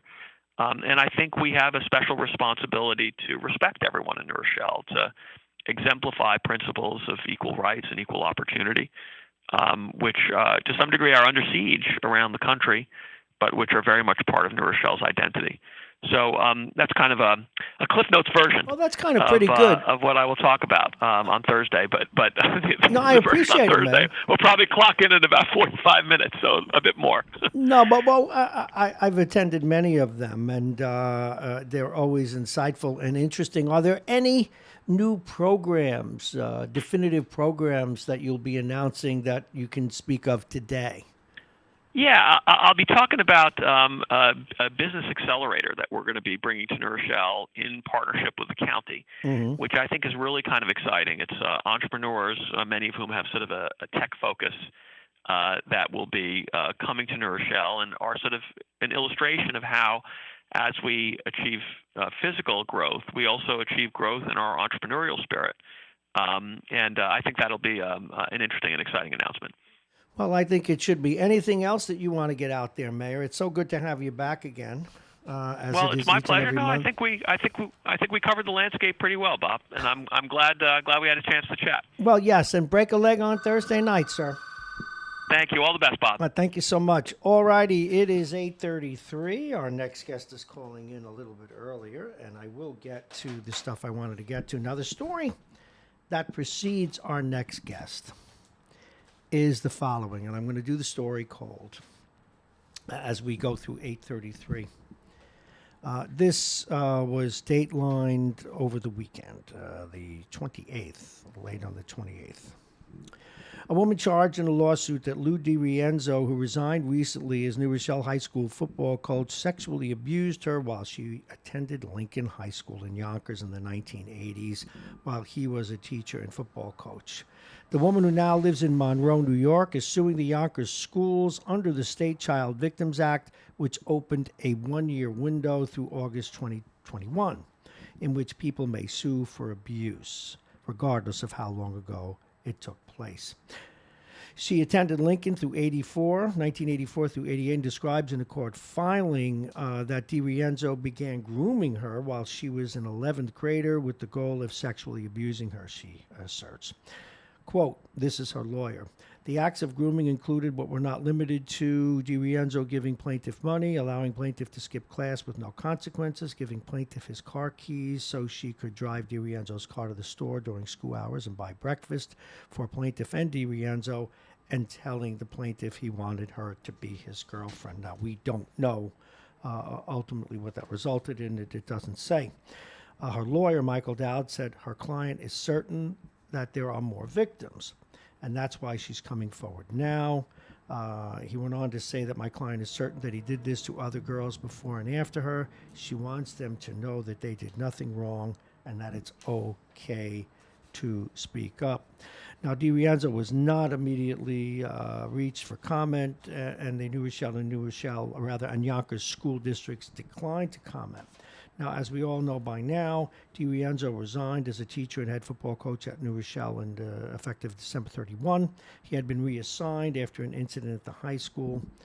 School officials have never really given the details, but a member of his family and the public said that he helped a student at high school to whom he is related leave campus with a parent after she was in distress. His reassignment came out that Yonkers police were investigating. This is during his reassignment, the allegations made by the former high school student, and that's now out there. Whether or not she was actually abused, by the way, this story does not say, and I think it's important to say that. Whether he asked her, I do not know. Now, I'm looking at the rest of the story here. The woman also taking place in DiRienzo's car. Now, the abuse, whatever it was said to have taken place in DiRienzo's car, the school weight room, and at DiRienzo's friend's home.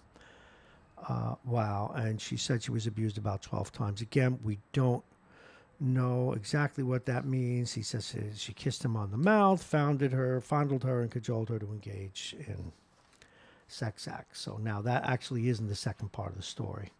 Talk about burying the lead. Okay, that's what we know, and that's a story coming out of Yonkers. It's one of the stories coming out of Yonkers. Now, this gentleman who's I'm about to introduce is out of Yonkers. His name is Delphine Hussler, and he runs a couple of different outlets there, most notably the Yonkers Insider.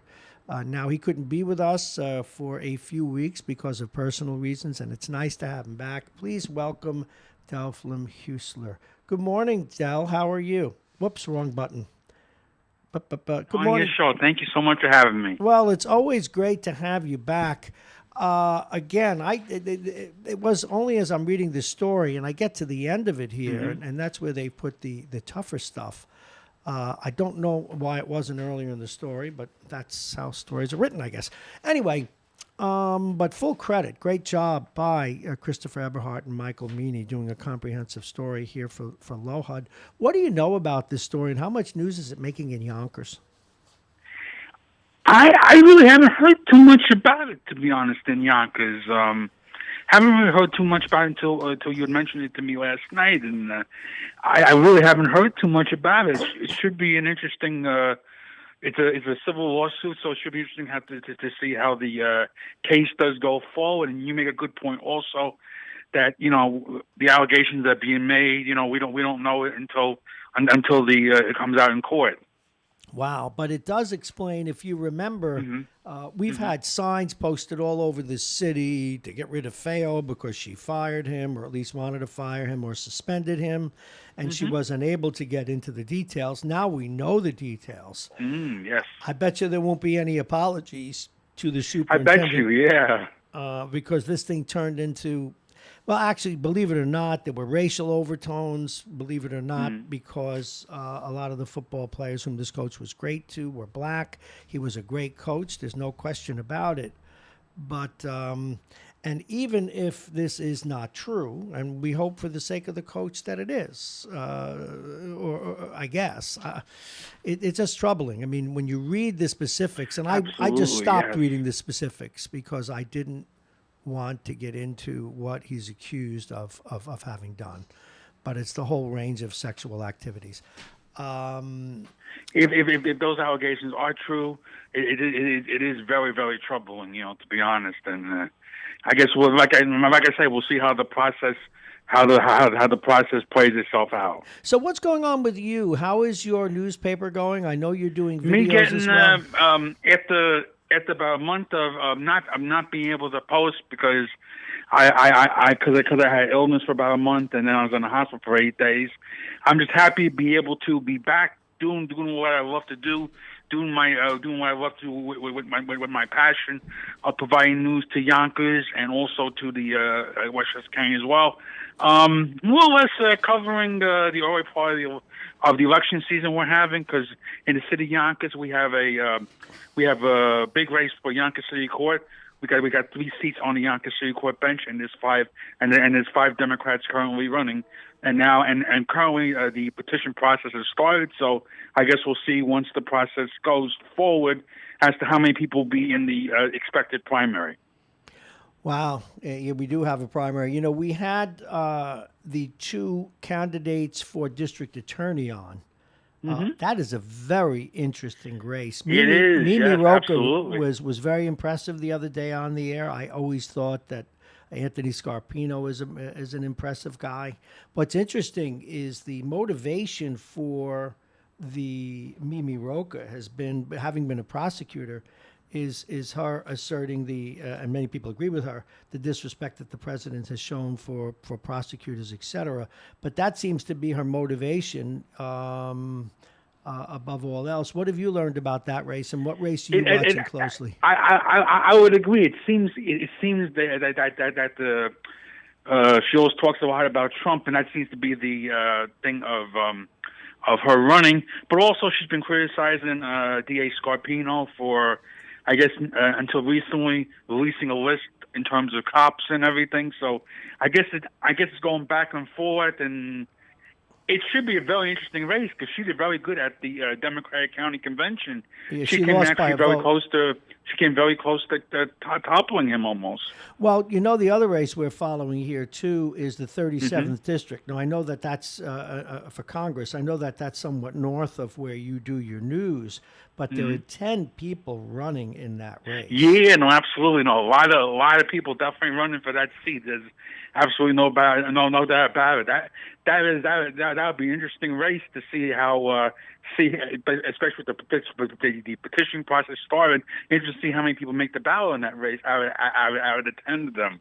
Well, that race and I will probably endorse someone in that race for the first time, being also the editor of the radio station for the first time in my career, because I've always been a pundit, not an owner. I will endorse someone for that race. So it'll be the first time you'll get a press release that says Radio Westchester endorses A, B, or C. Okay. I'm leaning. It is like you say. It is a very interesting race to see to see how many people do appear on the ballot and how many people run. Because like I say, it's a lot of candidates. It's so many. It was almost like the presidential election. Yeah, and it's hard to separate the wheat from the chaff because some people are running because they really think they can do a great job. And other people seem to be running, trying to ride the wave of far left upstarts. So it's hard to separate them out. That's true. No, absolutely. No, that is a very good. That is a very good point. In fact, don't forget we had one of the prospective candidates actually dropped out before the petition process started. County legislator Captain Bush dropped out before the petition process started because she was a candidate in the race too. Yes, very much so. I think you're going to see other people drop out as we go along. Now, tomorrow is Super Tuesday.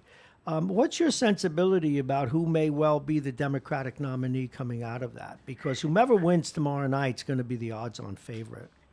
I got a feeling, a gut feeling in the back of my head that I think it's going to be Bernie Sanders. Yeah, you do. Huh? See, I think. Well, a lot of people do. A lot of people agree with you. I think that this comeback that Biden initiated in South Carolina, I think he's going to prevail tomorrow night, or Bloomberg may pop up. Because if I think at the end of the day, it's probably as we move forward in this, it's probably going to come down to a contest between Sanders and Biden at this standpoint. I think the problem with Bloomberg was he waited till Super Tuesday. I think that was the same strategy that Rudy Giuliani tried years back when he was running for president, and it didn't work out too well. Whenever people wait until Super Tuesday, usually it doesn't work out that well. So it'll be interesting to see what happens because he has done a lot of ads, a lot of advertising in Bloomberg. So it'll be interesting to see. Especially this will be the first time he'll be on the ballot. So it'll be interesting to see how that plays out. But I do think at the end of the day, it's going to come down to Sanders versus Biden. See, I do think if it's Biden, or even if Biden and Bernie are head and head, which they'd have to be, I think what you'll see. And this is just a gut. I believe Michael Bloomberg, when he says that he's running because he wants Trump out of there, which is to say that he'll open up his wallet in a big way to help Biden. I do believe that's what he has indicated. If he does not win the nomination, that he will use a good amount of his money to make sure that someone who is running gets the nomination, does beat Trump, and also in terms of helping the Democrats add to their majority in Congress and also try and take back the Senate.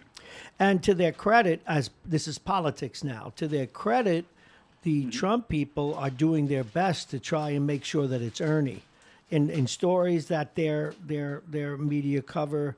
And in pointing out that the Democratic process could well be unfair if Bernie wins, that they may try and take the candidacy away from him with superdelegates and so forth. So like I say, you make a good point. It's almost like the Trump people are all pulling for Bernie because they want to face Bernie.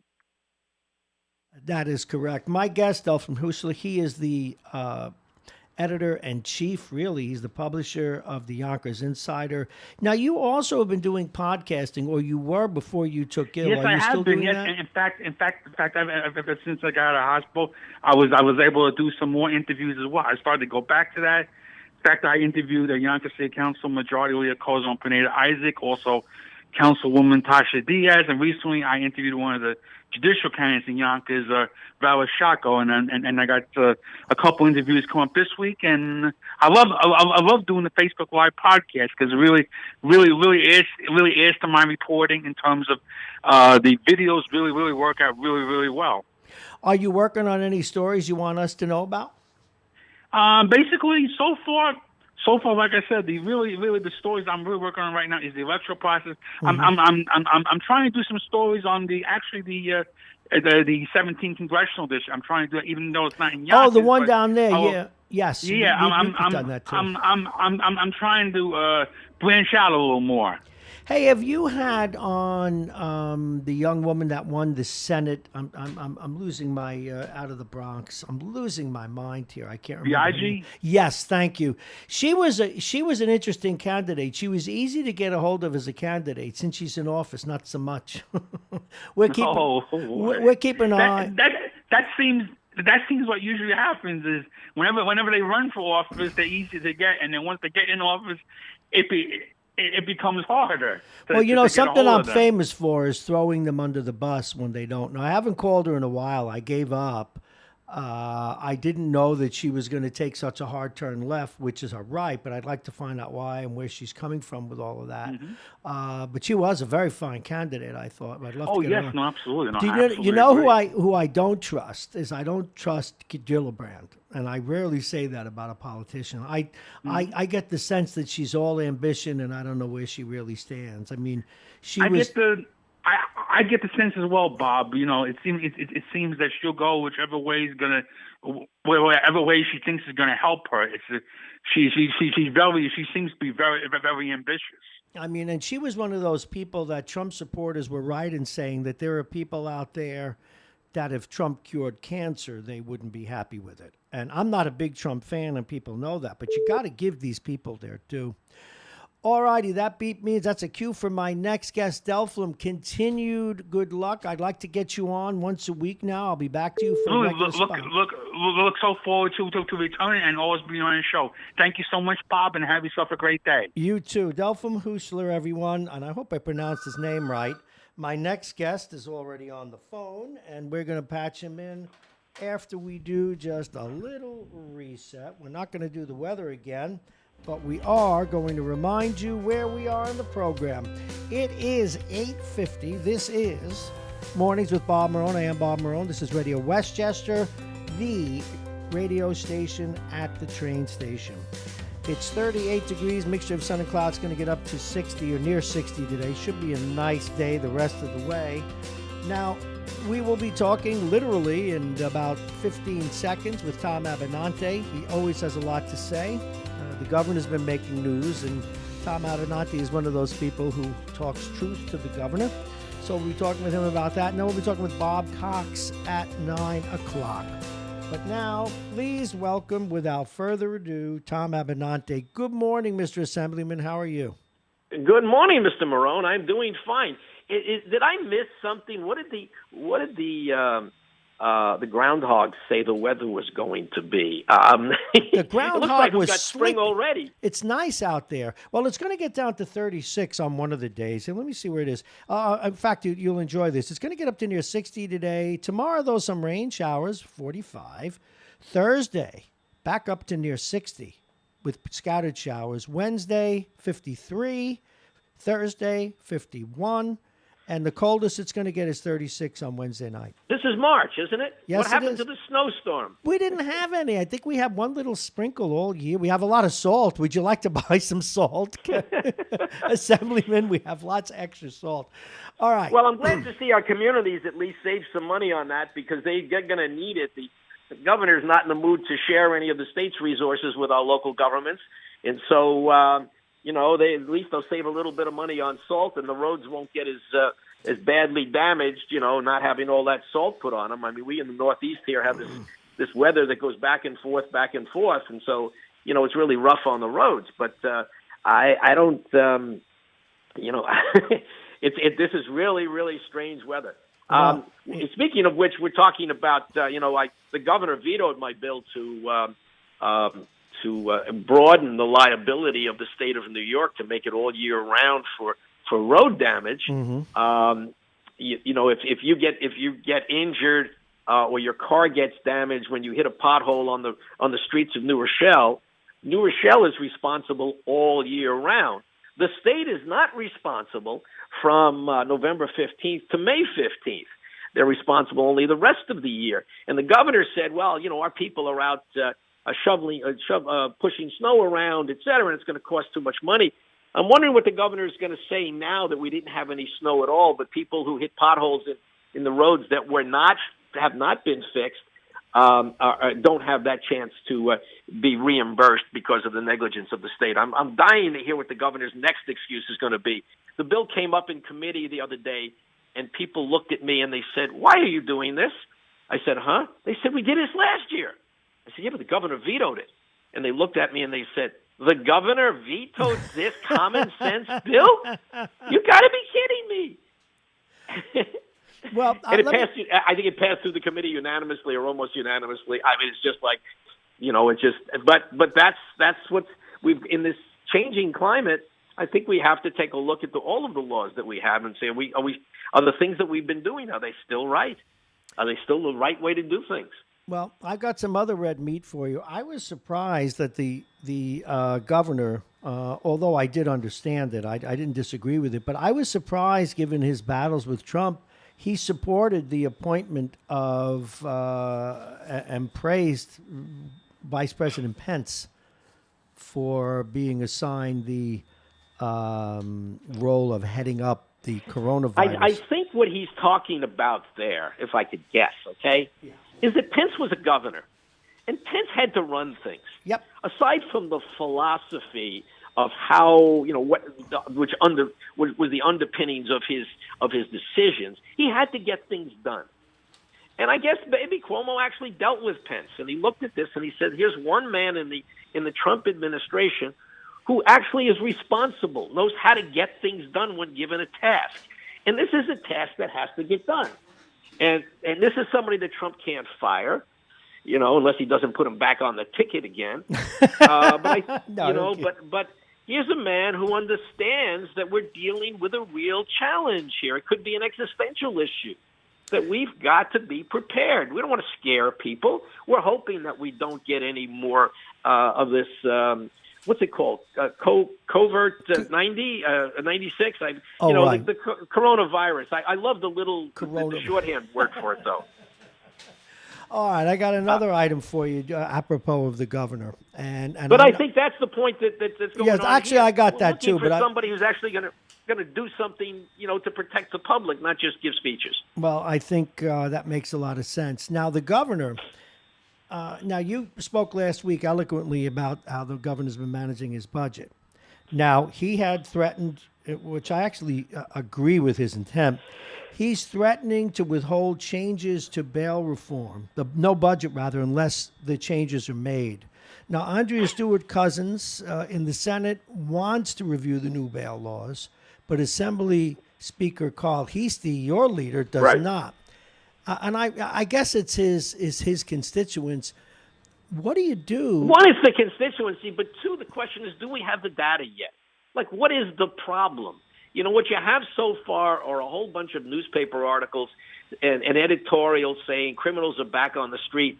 And then when you delve into it, you find out that, well, no, they were let out in December before the law passed, and it had nothing to do with the new law.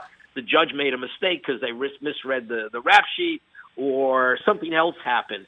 And so the question becomes, what actually went wrong? And that's what we want. If you're going to fix the law, you got to know what the problem was before you fix it. And so by and large, I've taken the same position. It's too early. Somebody's got to do a survey. Somebody's got to figure out exactly what, the governor said he's going to hold a hearing with people from both sides. There's going to be public discussion. That's fine, but I don't know that you can do that before April 1. Well, we tiny-brained folks who don't, who aren't in the legislature, we can only go by our gut. It just seems that not giving a judge discretion is a problem. But having said that, it seems that an analysis makes sense. I mean, certainly a review makes sense. So why would anyone not want to do that? And you need, a few months worth of data before you can figure out what happened here. The other thing is, what I've said over and over again, I think crystallizes it. Under the old system, and dangerous, wealthy people went out on bail. Mm-hmm. Harmless, poor people stayed in jail. And just, you had somebody who was got picked up for, stealing. Well, that famous case. A guy got picked up for stealing a backpack, died at Rikers after, a year and a half? Yes. Without having a trial? On the other hand, Harvey, he was out while his trial was going on, and for all we know, seducing more women. It's just so it's money talks, and that's what was wrong with the old system. There was no attempt to determine, who really should be out and who shouldn't be out, and the New York system has never been about dangerousness. It never was. It was always about requiring somebody to come back. And if we're going to switch to the question of dangerousness, then that's going to require some real work. You can't just say, well, we're going to let judges figure out who's dangerous, because let's face it, in an upstate community, which is all white, a guy from Harlem is per se dangerous. Okay? What is he doing in this community? Well, he happens to have a cousin who lives there. But Assemblyman, doesn't that kind of, doesn't that question a judge's authority then, or at least a judge's reasoning? Very definitely. But because if it's just if it's just somebody's race, a black person or a white person or anything, well, and how you're did making we end that up with all these black people in jail on all these petty matters that eventually they all took pleas? You were in jail for 60. Look, I did criminal law years ago, and I saw it. The DA would offer time served. And the guy says, but I didn't do it. I said, well, what do you want from me? You either plead guilty and get time served, or you sit in jail. Or you get bailed. Do you have anybody who can raise the money? No, there's nobody in my family who can raise the money. So the guy pleads guilty. Are you suggesting that a lot of these people were put in jail because they were black? They were arrested for whatever. The economics of the minority community are such that there's no money there. Mm-hmm. Okay? The rich black people get out on bail. Their kids get out on bail. Well, it's race from the point of view, and it's not. Now they should make this clear. It's not just race. It's predominantly race. But there are a lot of poor white people who sat in jail because they didn't have the resources. I totally agree. I have a conservative defense attorney who comes on regularly, and he couldn't agree with you more. But there is the issue of there are some violent felons who, for some reason, shouldn't be let go. I don't know. Why isn't the DA charging them with charges that fit under the definition of who? I understand. Listen, I got one more issue I want to ask you about, and then see what's going on in your world. I just want to conclude that and say maybe that's what we need to look at. Did we not include the right crimes? Maybe we need to broaden the categories, add more crimes to which ones are for people to stay in jail. But we have to. That requires a study. Anyway, what's the next issue? Okay, the next issue is it looks like there's going to be at least a run-up with the plastic bag issue. Do you think that this will be implemented properly over the next month? Do you expect it to be a problem? I think it's going to take. There's always a false start on these types of things. I don't understand why, but there is. We're starting up a whole new thing. We're changing the culture.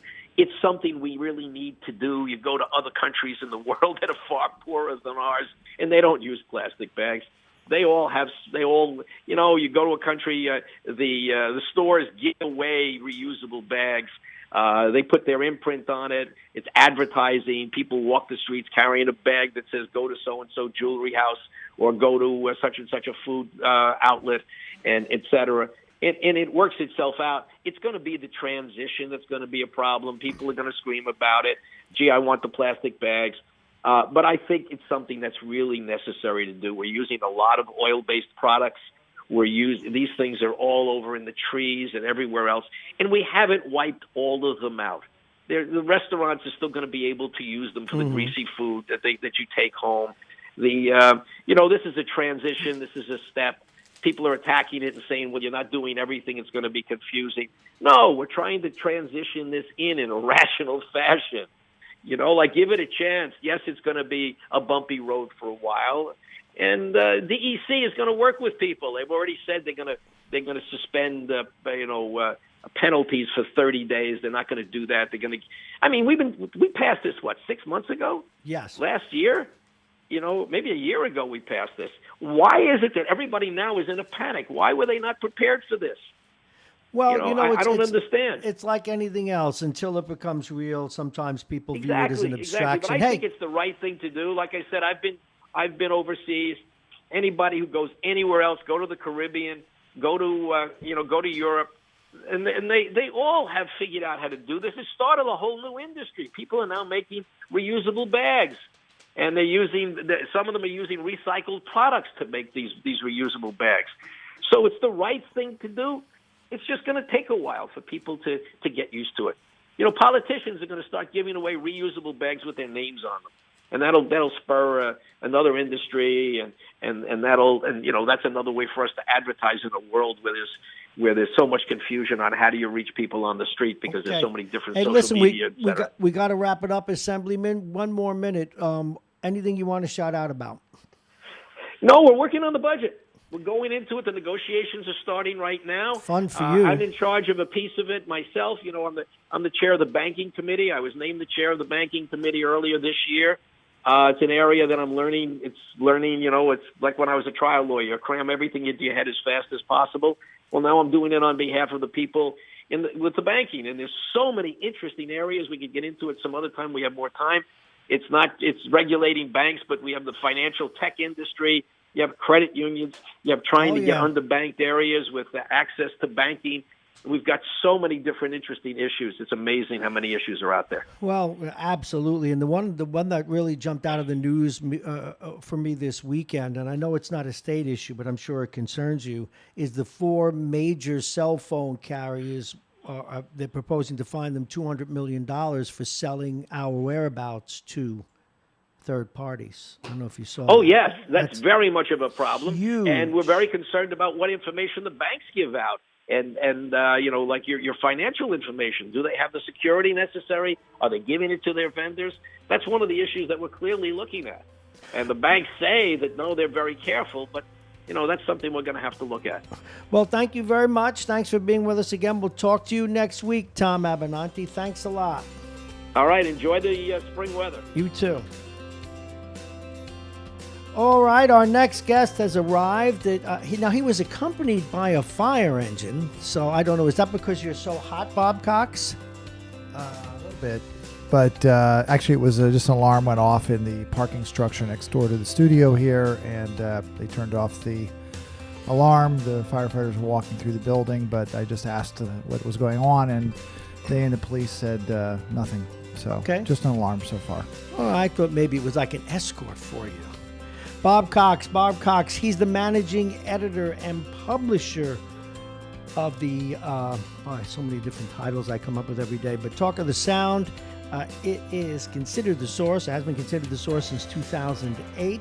We're going to talk with him in just a moment. We just want to do a reset. It is 9:05, and that's when he comes in and chit-chats with us. The weather's brought to you by United Hebrew of New Rochelle, voted one of America's best rehabilitation and senior care campuses, and it's right here in New Rochelle.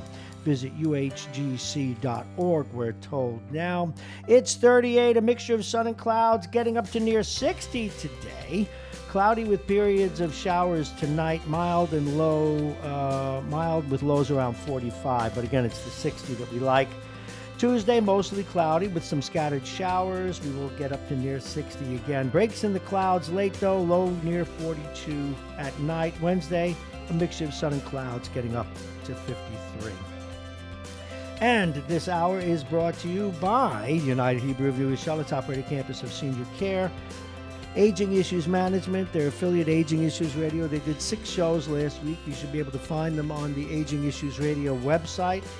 The law firm of Pena and Kahn and Plug-in Virtual Reality. Without further ado, we welcome once again the man who covers the news like no one else here across the Sound Shore. Please welcome Bob Cox. Good morning, Robert. How are you? Good morning, Bob. You've got your Notre Dame hat on.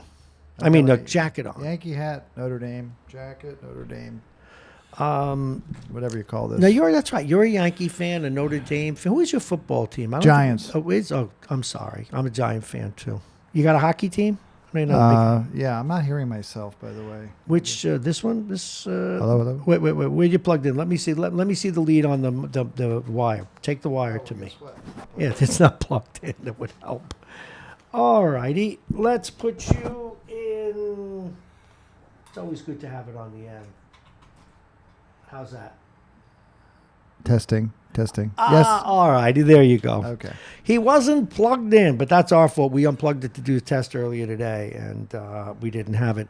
Bob, so much going on, but I always like to see what's at the top of your list first. I know I showed you a story when you walked in. Well, before we get into that, so I would say that one thing I want to talk about is an event coming up next week with the school district. Oh, yes. I want to talk about school security.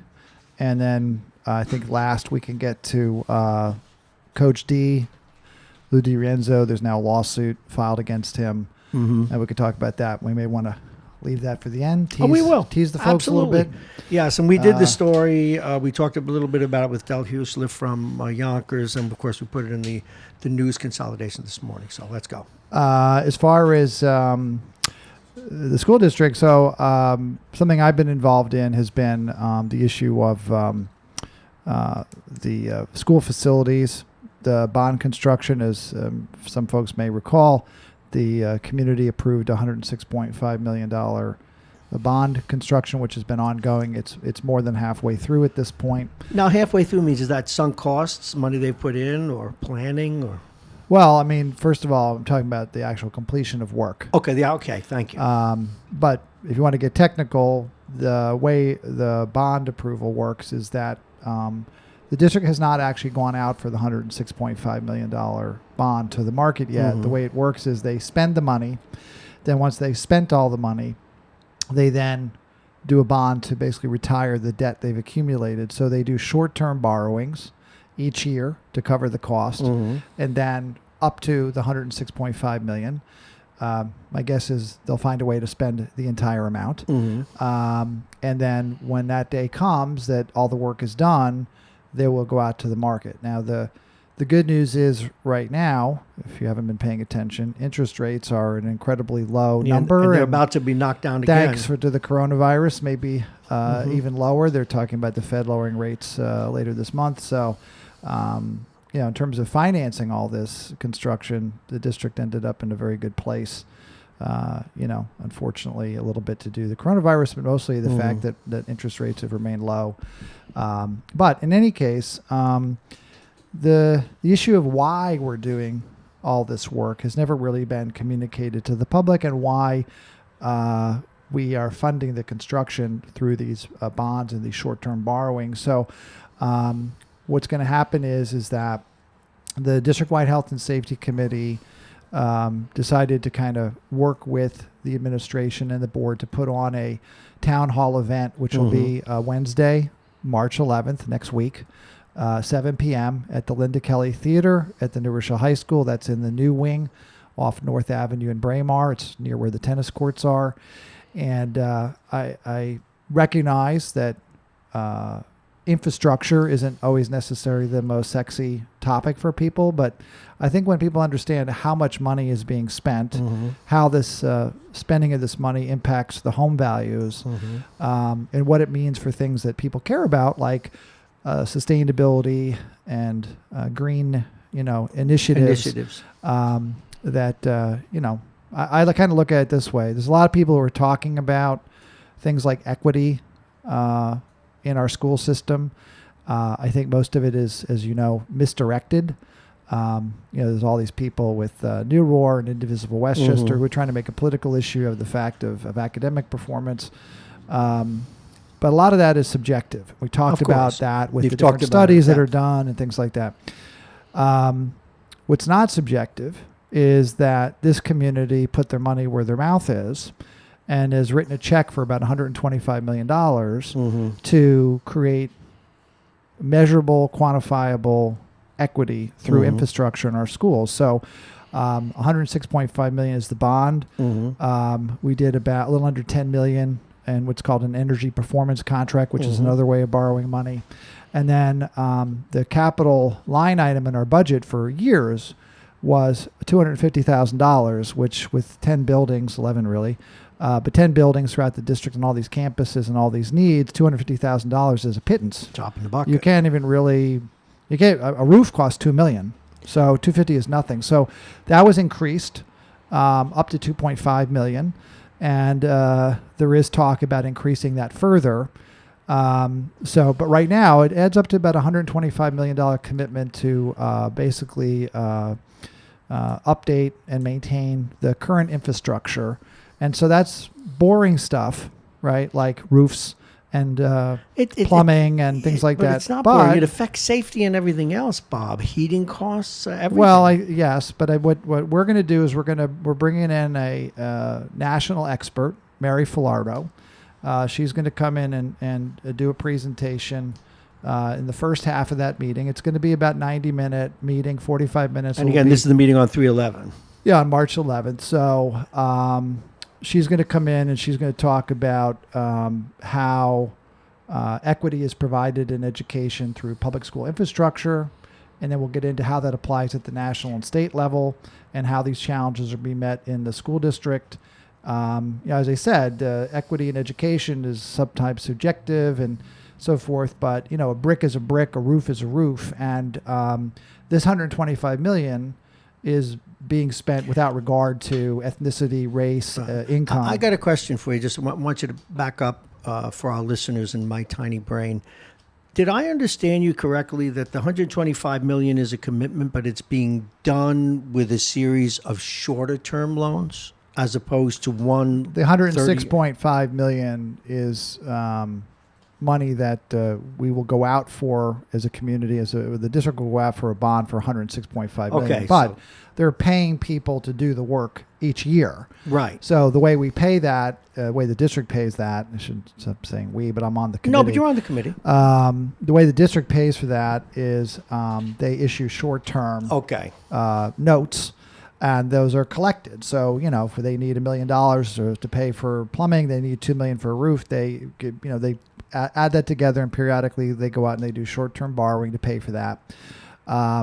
Those things are all, current loans, and they're going to add up ultimately to $106.5 million. Okay, that's what I thought. And so I when understood. we're done, right, then there's a process by which we will apply to the state, in terms of it's actually on an annual basis, applying to the state to get some of the money back. And then we will go out to the bond market to issue a bond for the amount to retire all that debt that's been incurred. And then we will now be so carrying. That bond replaces the debt. The short term. Yeah. Well, the bond will the replace aggregation the notes. of short term. You worked on Wall Street, Bob, right? Yeah. So bonds are long term borrowings. No, I understand that. Notes are short term borrowings. No, I got that. So we're going to retire the short term notes. But with again, the long-term bond. for the people that don't work on Wall Street, they've got to understand that that larger one is going to eat up all the smaller ones. The notes. So what the interest that we're paying on that is based on these short-term notes.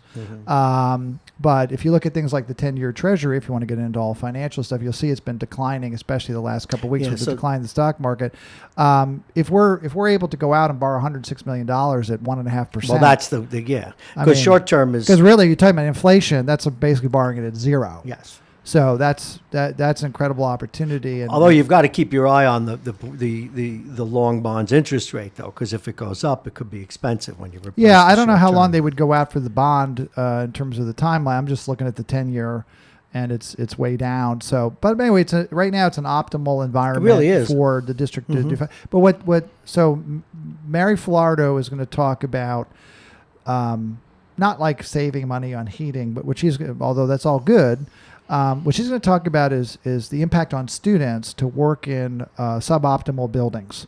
When you have dimly lit buildings with poor air quality, that's the key thing. So she will go through it because she's the expert, but she has the data that will talk about what the research has shown as to the impact on student performance. And so how we can improve student performance through infrastructure. Can you give us some potential instances that she might bring up? I mean, I'll give you a first person. It's 50 years ago, but I went to summer school to a school that didn't have any air conditioning. It just was a one-room schoolhouse, right? No. That too. So, at 2, Robert? No, it was. In fact, a very. In fact, at the time there was no air conditioning. They just had a block of ice in the basement. That was it. Yeah, pretty close to it. And I have to tell you, it was tough to learn in that environment. It really was tough to concentrate. Well, I'm not surprised to hear that you were in summer school, but see, I failed Spanish. Okay, got it done. But I think that we get into the issues of lighting, air quality. These are things that you may not think about on a day-to-day basis. But listen, I'm not Mr. Green. I'm not a big fan of Greta Thunberg or anything like that. Green in but the gills, I would say that it makes sense to think about the idea that you can enhance student performance by giving them a better environment. Mm-hmm. It also improves employee morale because you give people a place to go to work that they actually want to go work at. So, like a lot of school districts around the country, we have very old buildings. Okay, many of these buildings were built in the late 20s and 30s. They've been updated a little bit, but they haven't been in part of the whole Aramark scandal, as people may remember. The guy went to federal prison. He just got out in January. But the big part of that problem was that they were not actually maintaining the buildings. So people don't necessarily realize this, but that $106.5 million is not to just simply advance, where we were. It was to undo the damage of 30 years of Aramark and corruption and all the problems that happened and all the employees that the district had who didn't work that they've been making an effort over the past 3 years. Jeff White, to give him credit, initiated that. Carl Thurnau's continued to do that. I know there was some meetings last week about getting rid of some more people. We've had a lot of really rotten employees, and we've had a lot of really rotten outside contractors, and one of them is now a convicted felon as a result of my previous reporting. And the head of all of it, facilities for decades, John Gallagher, went to federal prison. So you had this. It wasn't just that people weren't doing their jobs. It's that people were outright corrupt, stealing money. And one part of stealing the money is you pay me and I won't actually do the work. So as a result, we had ceiling collapses and we had other problems that are too numerous to mention. But it's just like anything, like when they took up the high school football field and said, we're going to replace the turf. They found out that underneath the whole drainage system was completely rotted and unusable. When they went in to try to do something with the drainage system in the high school administrative parking lot, which connects to the teacher's parking lot in the front, they found that it was completely jammed up. It had to be dredged. So little had been done for so long that we're just trying to get out from under. But although this stuff isn't sexy, I mean, do you care about the drainage system? This is a big deal. Right. But that stuff turns into things like air quality issues. It turns into mold issues. It turns into other sanitation issues. And that impacts health and wellness of the employees and the students, obviously. So Mary's an expert on that. She's out of Washington, D.C. She's going to come talk about that. But then there's going to be a panel discussion. She'll step over to the panel. But also, we're going to have our own expert, Carl Thurnau, who's the head of facilities, and but for many, many years was the New York State director of facilities and was managing facilities work for 700 school districts. And then the other guy that's coming in is a guy named Dr. Rick Timms, who's part of the statewide school finance consortium, and he's going to talk about the way the state actually finances schools and this is something that we learned on the committee that I thought was very important to try to share with the public. I never really thought about this kind of stuff, but there is basically unlimited amounts of money from the state to credit back to school districts who do approved construction. That's really important. Okay. Continue. So each district is entitled to a certain percentage, and it varies. So the wealthier the district, the less percentage you get. So if you're like our friend Anthony up in Somers, you get a lower amount. You're in Rye, you get a lower amount. In New Rochelle, we get 46.5%, I think. I know it does change, but let's just call it a little under 50%.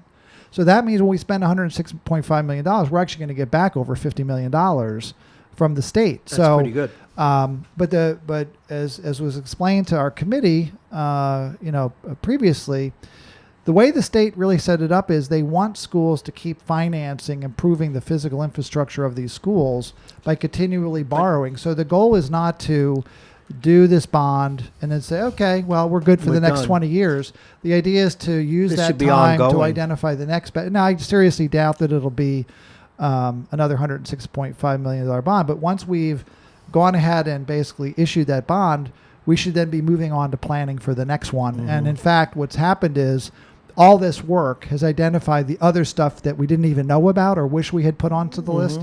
So the expectation is that once this 5-year cycle is complete, and it might be more like 6, we turn around and go do it again. So there'll be the panel discussion will be in a part about that. But what the public needs to understand is that your home values, okay, are derived off of the quality of the schools. Oh God, yeah. It's almost a 1-to-1 correlation.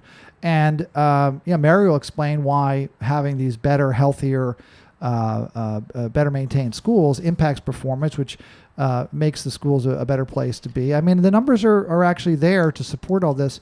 And then when you understand the financing side of it, what we don't want to do is be financing repairs out of the capital budget because we don't get the reimbursement from the state. So actually, by not managing this correctly, which our district, I don't think, has done that for decades, we have been actually increasing the taxes on property owners when we could have actually been getting the state to finance a lot of this stuff. Half of it. So, now, you mentioned spending it out of the capital budget, but aren't these all capital improvements? Well, they're not out of there's a budget line item for capital construction. Right. That was the $250,000 that got raised to $2.5 million. So if we want to,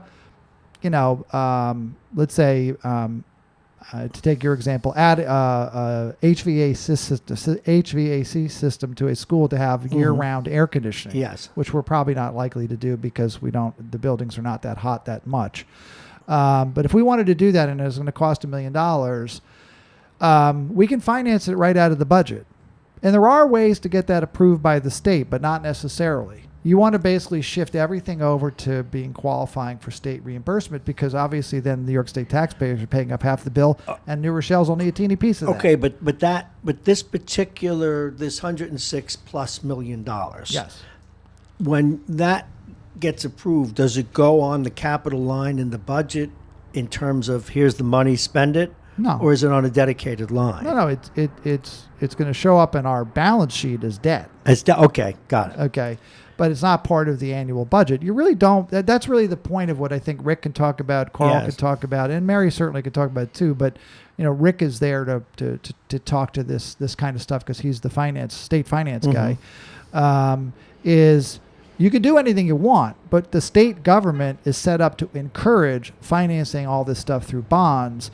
And so if you're smart about it, you plan ahead, you can do this and you can save a lot of money and you can get half the money back. Let me reset here. My guest is Bob Cox. He's the managing editor and publisher of the Talk of the Sound news site and information distribution.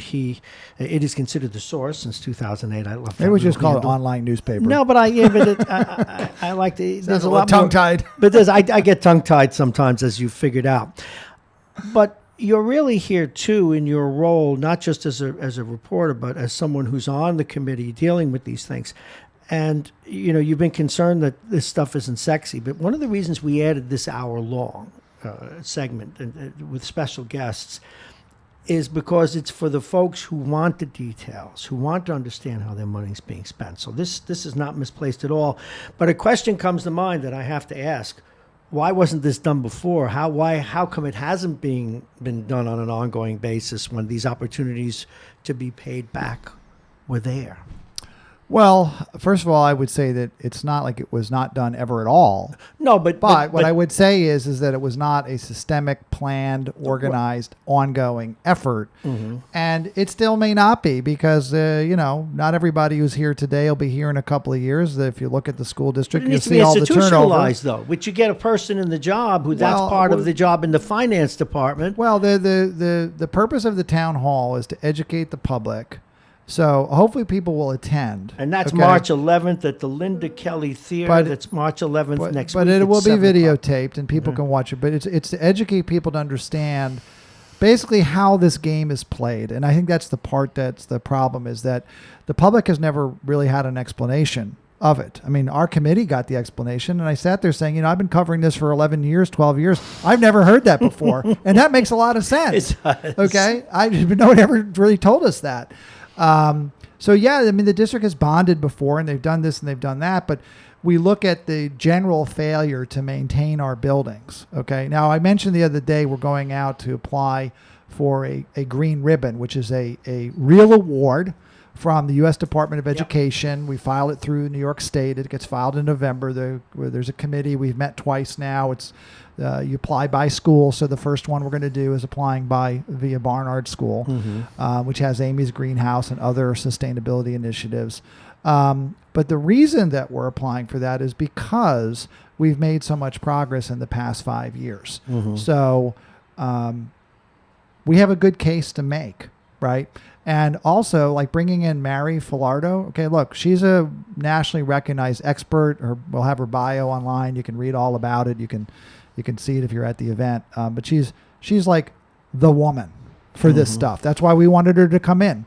She does stuff in D.C. She does stuff in New Orleans. She does stuff all over the country. And everybody in the facilities game and education across the U.S. knows who she is. So we're bringing her in. And she's going to actually come in a day early. She's going to tour construction sites. She's going to do a little bit more in the morning. She's going to come to one of our district-wide health and safety meetings to see what we do. And then she's going to do the town hall. Now, think about that. We're bringing in an expert who's going to give her unvarnished view of what we're doing. Well, what does that tell you? It tells you, in my view, that we have a degree of confidence that an outside expert is going to recognize the fact that we are moving things in the right direction, but she may identify some things that we can do better. And that's where we should be as a district. Do everything we can, but have no problem bringing in people who may know something that we don't know, and apply it to our schools. And so I think this is a sort of a sign of the confidence of the administration and the board that they're willing to bring in somebody who might be critical. She's not here to pander. She's not working for New Rochelle. She's not like an outside consultant. She is a national person who's going to come in. If she doesn't like things that she sees, I fully expect her to say so. But there really is a way for us to improve things. But that's the value of what she does. And of course, we're talking about this town hall, this conference at March 11th. That's at Linda Kelly Theater. That's Wednesday, March 11th, 7 o'clock? 7 o'clock. It'll be a 45-minute presentation by Mary, this national expert. It'll be another 45-minute panel discussion. There will be a Q&A in the middle of that, so we're actually meeting at the end of the week to discuss the exact formatting of how that's going to be handled, but certainly we want to get community input as much as we possibly can. We hope to be announcing a moderator by the end of the week for the panel discussion. We're just lining that up right now. But the one thing I would really stress to people is that for all of the conversations in our community about equity, and you can argue both sides of that, and you can say we're doing things right and we're doing things wrong. This is one place where it's literally concrete, if I can make a little pun there. Okay. We're either brick by brick. We're either doing it or we're not. A brick is a brick, a roof is a roof. And I think what people need to understand is that you can criticize New Rochelle as saying that they don't care about equity and all that. But the reality is that half of the money that we're spending, okay, somewhere around $62 million is going just to the high school. Okay. Well, think about that. That's where every kid goes. Every kid goes. And isn't it the biggest building? By far. In fact, New Rochelle High School is the second largest high school in New York State. I didn't know that. And Ward School is I believe the largest elementary school. Ward's pretty big, yeah. Yeah. So, but I've been, like with other members of the committee, we're have oversight on these construction in terms of safety, and we've been going to the construction sites, and we get monthly reports from the construction management company. So here's what I can tell you: for anybody who, wants to talk about the north-south divide, and I have plenty of times. The fact is that most of this money is actually going into the South End schools. Now, that's also because it needed it. Well, yes. Okay, but the major construction sites have been at Jefferson School. They've been at Isaac Young Middle School. They've done a lot of work at Webster and Trinity. And they have also done a good amount of work at Barnard, which is like the high school. It's a district-wide school. There's actually been very little work in fact, I can't even think of any right now at Davis and Ward, the two North End middle elementary schools. And there was a little work over the summer at Albert Leonard, but not so much. Now, again, it's kind of evidence of a north-south divide because if those buildings were to be properly maintained over the past 20 years, we wouldn't be spending the bulk of the money on those schools. But the fact is it's being spent, and that's actually a wonderful thing. And so what Mary will explain is like that's a way for a district to deliver equity, and she'll talk about the impact on kids and staff. And I just want to retreat to something. Again, our guest is Bob Cox, Talk of the Sound. You have these 20-year gaps when nothing gets done, 30-year gaps, 80-year gaps, 90-year gaps. I can't, this is just me. If I were sitting in that audience as a resident, I would want to say to whomever, we don't want to have to be in this position again where we're going to bond for $100 million. We should be bonding the same way that we're calling for these individual short-term loans. These should be going on after this bond is done almost every year, every couple of years. It should be an ongoing process. Yes, don't conflate the short-term borrowing to get us along to the long-term bond.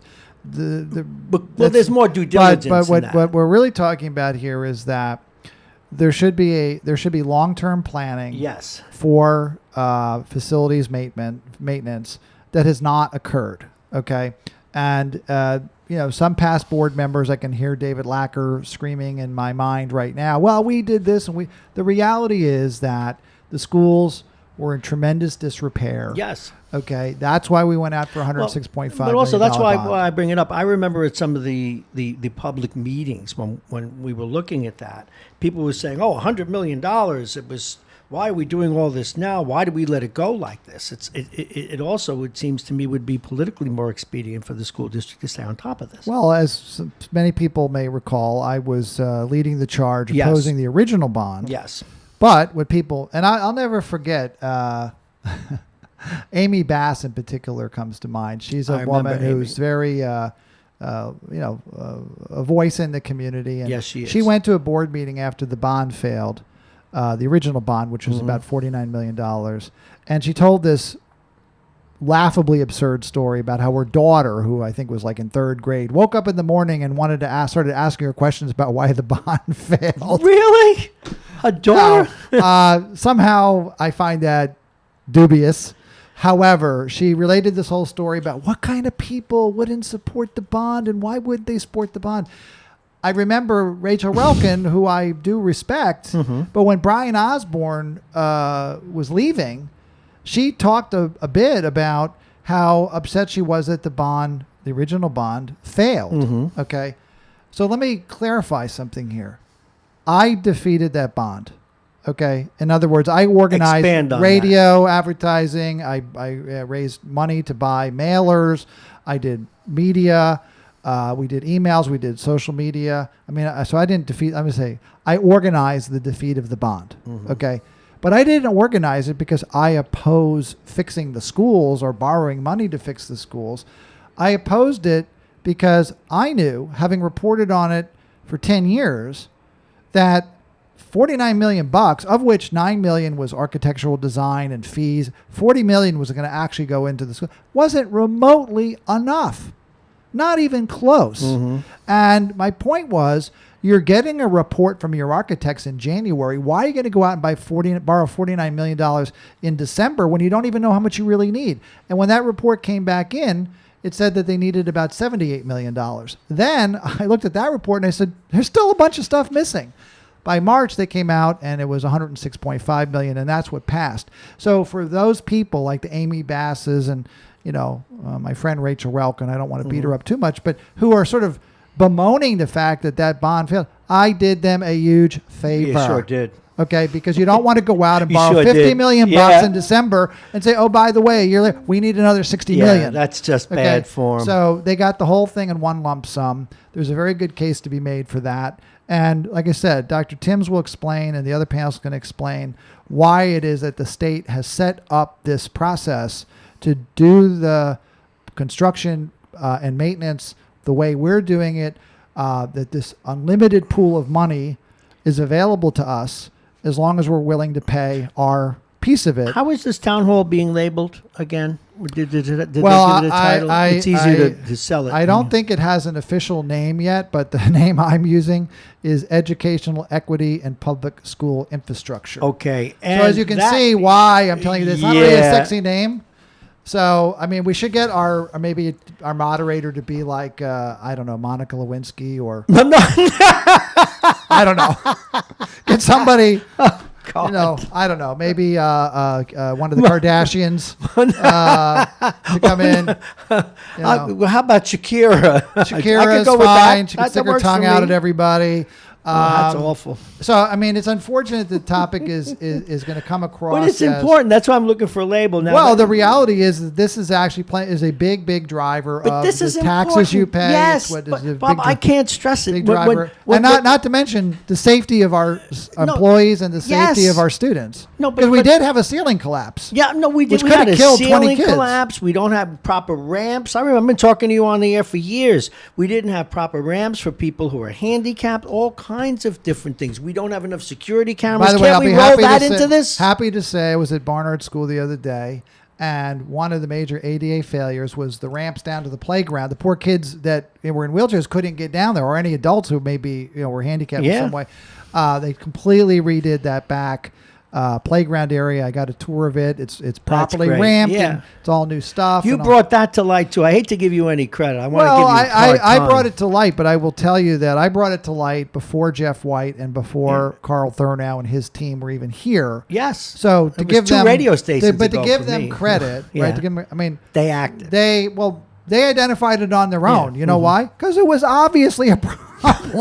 Okay, if the kids can't get down to the playground, that's a problem. And then there was that fire drill, or they thought there was a fire. The person couldn't get out of the building, as I recall. Yeah, well, that's a slightly different issue. But it's still, if you do the right thing in infrastructure, then it's not a problem either. But so I'm looking at the clock, so we want to talk about Lou D. But I do want to go back to this and remind people. It's very important to repeat this. This is part of what I do, folks. It's next Wednesday night. Bob's going to give you a long title. If you want to know how your schools are being improved, how the infrastructure is being improved, the quality of the facility, the utility of the facilities, this is a town hall with experts and how it impacts your children. And how it impacts your children, of course. It's next Wednesday night, March 11th at the Linda Kelly Theater at the high school, 7 o'clock. You call these programs, you call other programs. How are you spending my money? Why are my taxes what they are? Can we do it right where we don't have to pay so much money? Well, if they do this properly, and they have been, 48% or some such number like that gets refunded by the state. So you'll want to show up to this. Well, and also come with some questions. Yeah. But I think also, like I said, the important thing here is a lot of concern nationally, a lot of concern locally about equity in education. Yes. And while I'm not going to comment on curriculum issues and other things like that, because that's not. I'm not on a curriculum committee. And let me help you. But I want to tell you that we're making an effort to address equity through this. But we're putting it up to a challenge by bringing in some outside experts who are going to look at what we're doing. Excellent. And then hear what they have to say. And we don't know what they're going to say. So guess what? I'm going to be sitting in the front row taking notes. And I will use I'll see if I can get Margot Robbie to...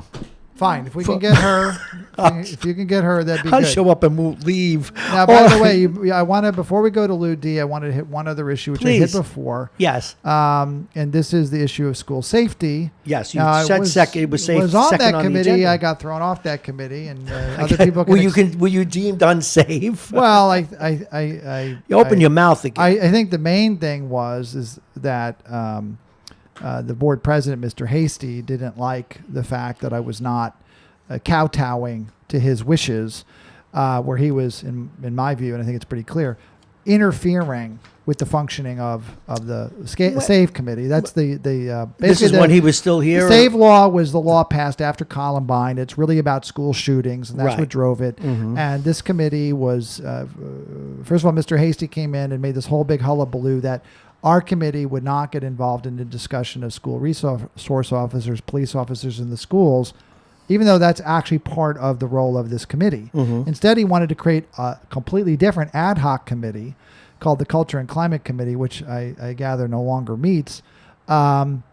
and they were going to handle it that way. That was a total political charade. It wasn't a serious attempt to understand the security issues. It was just a bunch of people demagoguing the police and the impact on black and Hispanic students. While that's certainly part of the discussion, at the end of the day, the number one priority of the district is supposed to be the safety of the students. And that's something that they say all the time. So this is what I want to mention. I have been since January trying to look into, I started looking into one aspect of what's happening with this committee. But I tried to stay away from it because I was thrown off the committee, and that was in November of 2018. I don't want to make it sound like it's sour grapes, like, well, I would have done it differently, or back in my day, this is how we would have done it. So I stayed away for a while, but when I went to try to go see what they've been up to, I couldn't, because they don't really actually publish too much of what they've actually been doing. Their agendas, their minutes, the meeting packets, there's supposed to be audio recordings of the meetings. In each of those categories, there was less than 25% of the material there. In the 15 months since I was thrown off the committee, they've only met 11 times. And then the real shocker was right after I was thrown off the committee in November 2018, in December is when they hired Altiris, this consulting firm that's supposed to be advising them on school security.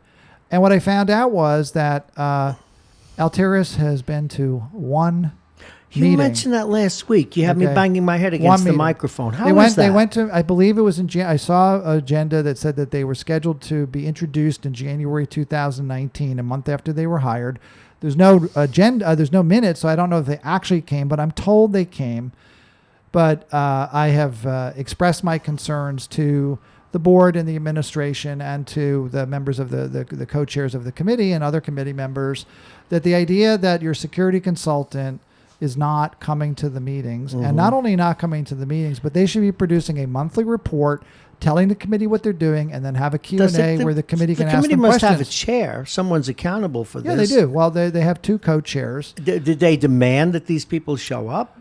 Well, first of all, one of the co-chairs is our good friend Chuck Strom, the city manager, who is not really there to run the school district's committees. Right. The other co-chair is Bruce Daniele, who's the director of security.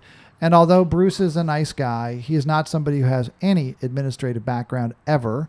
You know, he basically was a cop for a few years in the DARE program in New Rochelle, and then he became director of security in New Rochelle. So we don't really have an executive type person that's running security. The head of the business office, Greg Kern, is very new. He only came in the fall. Oh, but it's pretty fundamental, Robert. I mean, well, let's put it this way. And I talked to people in power, and I said, listen, you know me. You know what I've done on the other committees. Do you think for a second I would put up with the idea that the security firm that we've hired is not coming to make monthly reports to the safety committee to tell us what the heck is going on? Or what they plan to do. Well, so what's worse is that the committee itself is off running around doing their own stuff. And I'm like, how can you be doing stuff and not be coordinating with the security firm? How can it may be redundant, a lot of money. It may not meet standards. Am I talking that crazy? Yeah. So this is where this has been bothering me. But an issue came up the other day. So one of the things that they mentioned in the committee is that they had finally installed the last of the let's call them swipe stations. Yes. So this is like a thing that swipes your ID like a driver's license, and the barcode is read, and it matches you up against some databases. The main one is the National Database of Level 2 and Level 3 sex offenders. This is very important, right? What's shocking is that this originally came up, at least in the records I can see, in 2009. In 2020, they announced that they had finally installed them all. So that's absurd. 11 years. Okay. But what's worse is... How many of them are there number-wise? I mean... What do you mean? How many of these swipers are there? There's one at every school. One in each school, okay. Yeah, it's for visitors. So that's not that... Doesn't seem that complicated. None of this is complicated, Bob. It's just a matter of whether you have the will to do it. Okay? So then but why they didn't do it, right? They didn't do it because the people would complain. All right. So one person who complained is actually publicly on social media is a woman, Mary Monzone, who is actually a member of the district-wide health and safety committee that I'm on. And she complained because it was not welcoming to her that when she showed up at her kid's school, she had to have her ID swiped. The other people who complained were people who were concerned about illegal aliens, and they said that these are people who are afraid of ICE, and they don't want to have to present IDs and be swiped and be tracked.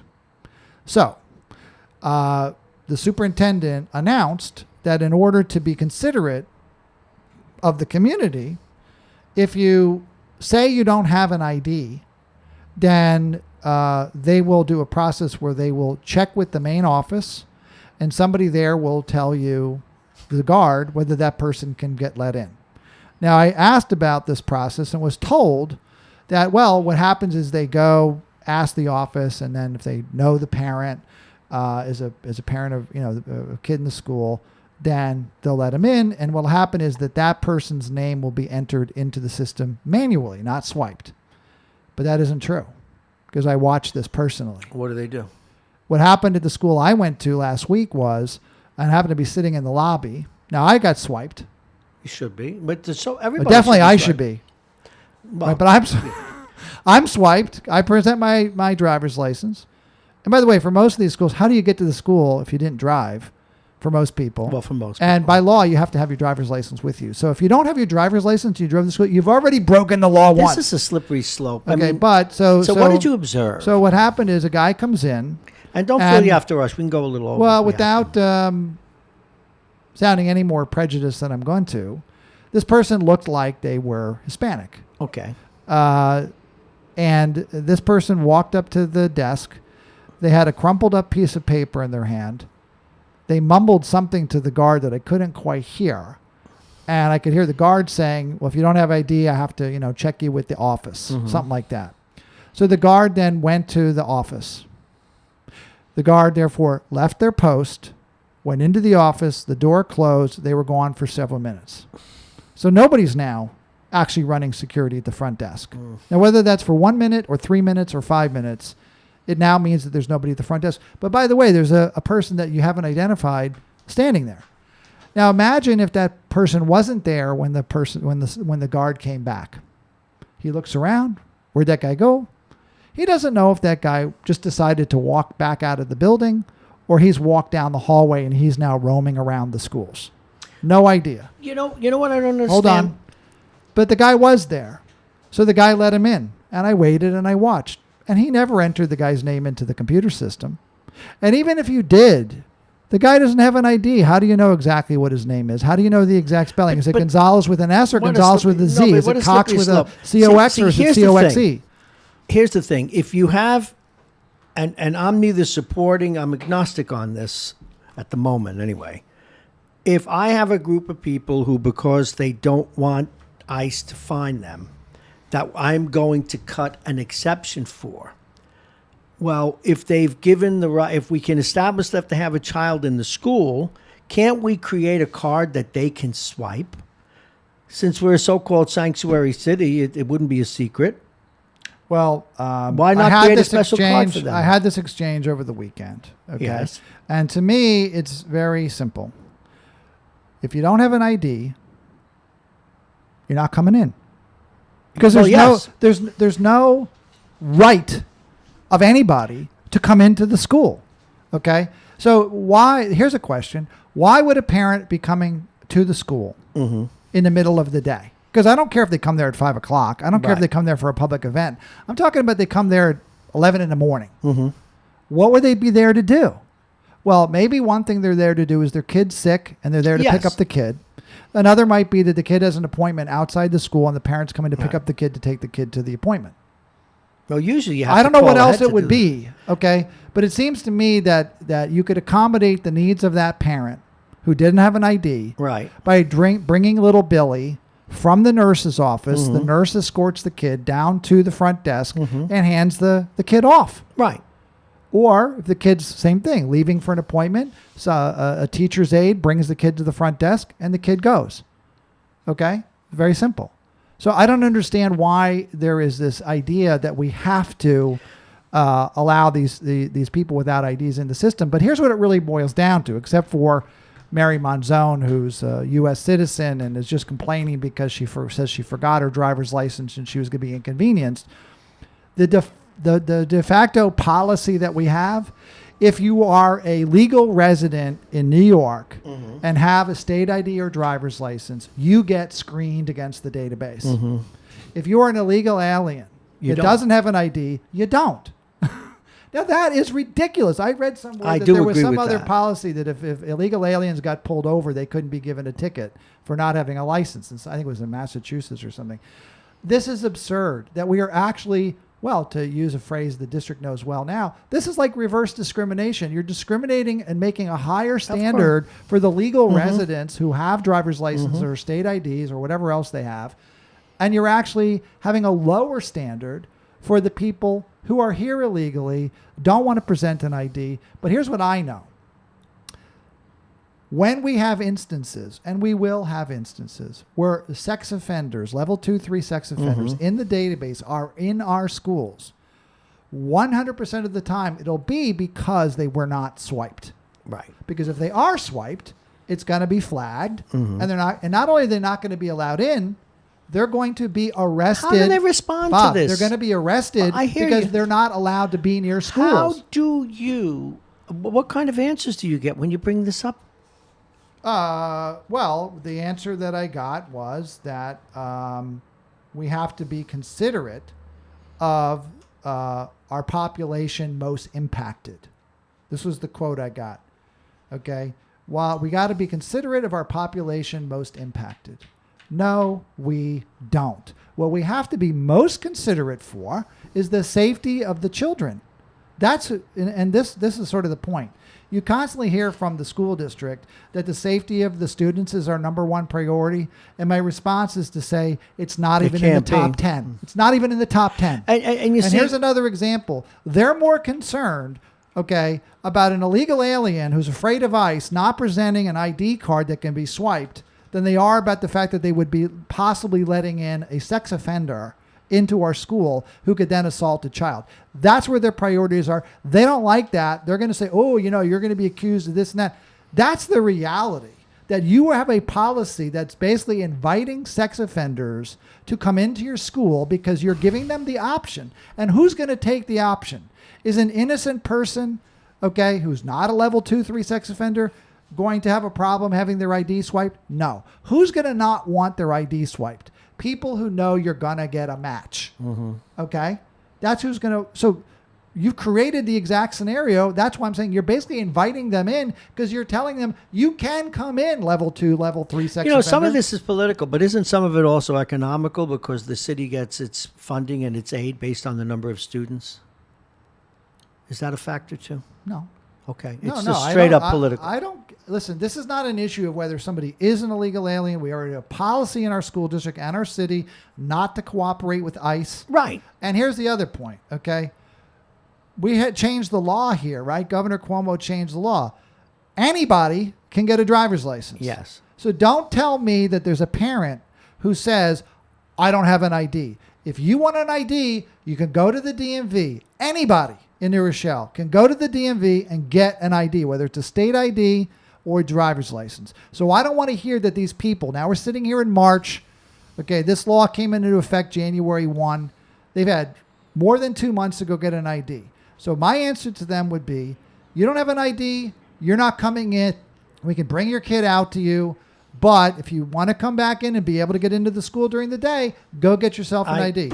But what I heard I was... just have to totally agree with you. That we have to work out a solution, okay, to give the people without an ID some window to get an ID. No, we do not. We do not. It's very simple. No ID, no entry. It's not the district's job, okay, to worry about what individual people that are showing up at the buildings are doing about their IDs. The only thing they need to worry about is if we can't swipe you and check you against this database, then you're not coming in. And you know what? Within a couple of months, people will get the idea because they'll show up at the school, so they'll be turned away. Now they'll be motivated to go take care of it. Stop making so much sense when we're talking about God. It's common sense, Robert, but I understand the politics. I'm going to do something here. I'm going to try an experiment, if you don't mind. Sure, go ahead. We're with Bob Cox. He's the managing editor of Talk of the Sound. He's Okay, also... so I'm going to try to play about a 90-second video. Can I just hold it up here? Yeah, sure. Put it on near the mic. I made this video, so it's an edited version of an incident that happened in Afghanistan at the height of the whole situation. This is an event that's fictionalized, but it depicts the single largest loss of life of CIA agents in the history of the agency. What you can do, hold it up to this mic so you can talk over it. So 7 CIA agents were killed this day, and it talks to the issue about security protocols. Put it right over there. All right, so we're going to give this a try. There'll be a couple of gaps in it. That's all right. Hit it. Why are there gate guards there? We talked about this. No one is supposed to be there when my source arrives. You might have spooked him already. Well, procedures only work if we follow them every time. This is different. I'm sorry, I can't explain, but it's for a good cause. They're always for a good cause. For everybody's safety, okay? It's not just about you. I just need them to go away for a minute. You can search him as soon as he gets here. So she's going to let in this Al Qaeda guy because All it's stations. This is Whiplash. Go ahead and stand down. The guards stand down, and they let this guy in. He drives into the camp. I've seen this. I know where it's going. So they're going to change the security protocol because this is a special case. Thank you. Now the guy's driving in.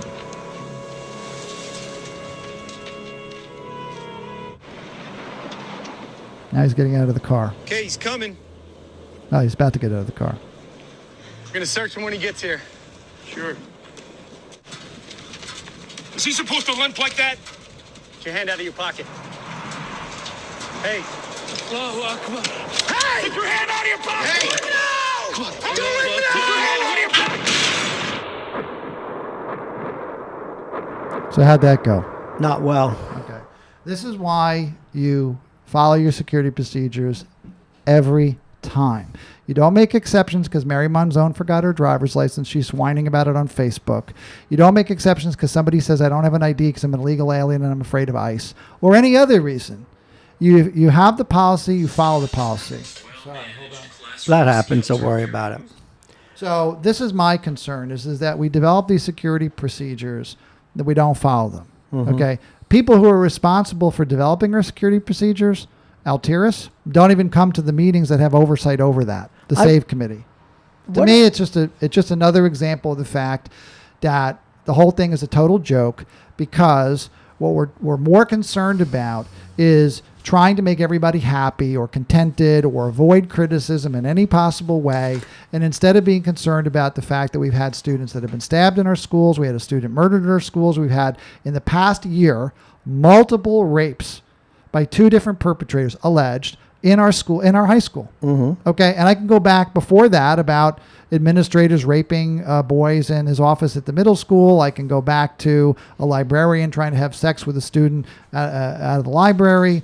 You can go on down the list.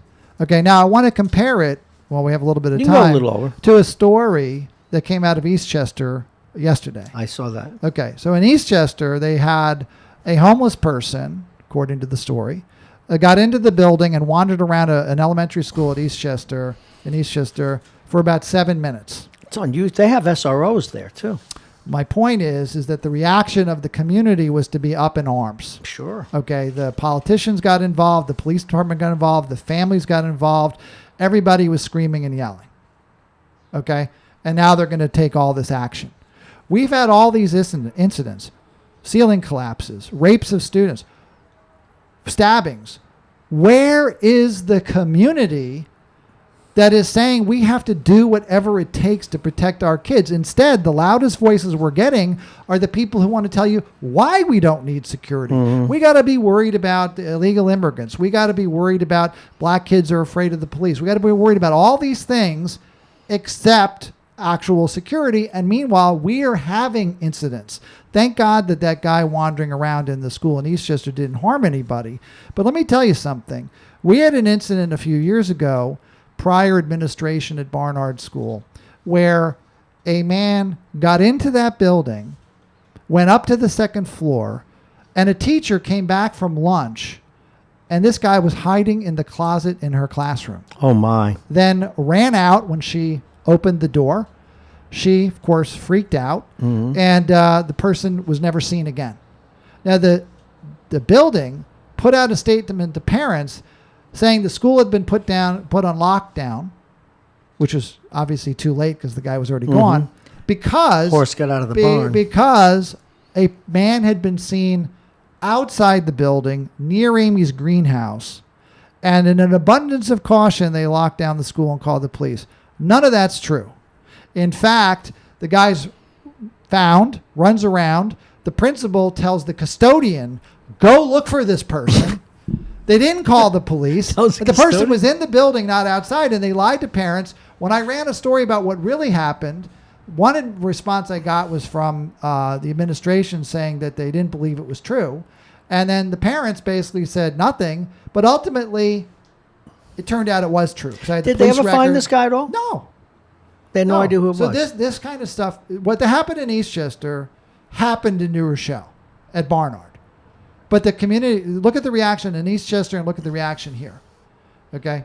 Now, we got a couple of minutes. No, I'm going to... I want to hit Lou D? I made a little. I want to hit Lou D. This was a damning We story. did promise that. Yes. No, we're going to do it. I can... But we did say it was a tease. You know the GM. So we're going to go there. I remind people we're going a little bit of overtime, and we've done this before. This is today with Bob Cox, the managing editor and publisher of Talk of the Sound, considered the source since 2008. Bob had covered this story extensively in his own online newspaper. This was a story I had to wait to get to the end to see what he was charged with. And He's not charged with anything. Well, excuse me, well put. But what was alleged he has done in this civil suit. It doesn't say. They did. It's here. Read it again. I like that. No, I'm gonna. Because I thought that, and then I came to this. The woman said in the court filing that DiRienzo sexually abused her between 86 and okay. He told her to meet him during school hours or after cheerleading. He kissed her on the mouth, fondled her, and cajoled her to engage in oral sex, to masturbation of him, and sexual intercourse, according to the filing. That's a specific quote. By the way, what filing? The filing in this civil suit. Which is filed where? They did not say. They do. New York State Supreme Court in Westchester. Your point. My point is that I went to the New York State e-track system to look up this case and read the actual complaint itself, and it's not in there. What I just read to you is not in the complaint. No. So why is it in the story? Well, it could be because it was filed on Friday, and the clerk has not entered it into the system. Okay. Or it could be that it hasn't actually been filed yet. I don't know. I did contact the attorney over the weekend, and I asked him if he would send me a copy of it so I can see it myself. Sure. But what this tells me is that the lawyer, who's an expert in sexual abuse Mr. cases, Dowd, and would therefore be very good at media, okay. Although he did this on a Friday. Contacted the Journal News and News 12 and got them to do a story. But he got them to do it on a Friday. If he's that savvy, why did he do it on a Friday? Sometimes that's where stories go to die, on Friday afternoons. Well, first of all, did that happen here? Did the story die? No. Okay. And secondly, as of right now, there's nothing in the system that this was filed. And I've asked the attorney for a copy of it. But I would say this. The news is going out before the public has a chance or anybody Which was your point to earlier, read the actual filing. Yes. So I don't know what it says. I know what the Journal News says it says. I know what Lohud says it says. Now, I know Chris Eberhard, who wrote the original story. My guess is he has a copy of the complaint. But complaints can be drafted but not filed. Complaints can be put on notice to a school district but not necessarily filed. So I don't know what exactly is going on in the case. So therefore, I'm reluctant to really comment because officially, right now, there is no case. Okay? There is a lawyer who's calling around to 2 publications, and apparently this woman also spoke directly to News 12. She did, according to this. Yeah. So let me tell you something else, okay? There isn't a single lawyer that I've ever heard of that would tell their client to go talk to the news press. Directly. Yep. Okay, so I find this whole thing a bit odd. All right, now I'm happy to wait to see the actual lawsuit. and I've asked for it, and I'm looking independently on the court website. But my concern about it is that there's conflicting information there. So one article says she was in 11th grade. Another article says she was 15. Well, which is it? You're 15 and you're 11th grade? The Journal News story says that she was in 11th grade. The News 12 story says she was 15. That's correct. Okay. It says there she was being groomed, and then starting in 86, there was sexual contact. I'm not encouraging the idea that a grown person would be, who works in the school would be trying to have a relationship with a student. But we've had that in New Rochelle too. Okay. In fact, in one case, the girl actually got pregnant. Jesus. Okay? Because actually the law in New York State is 16. Okay.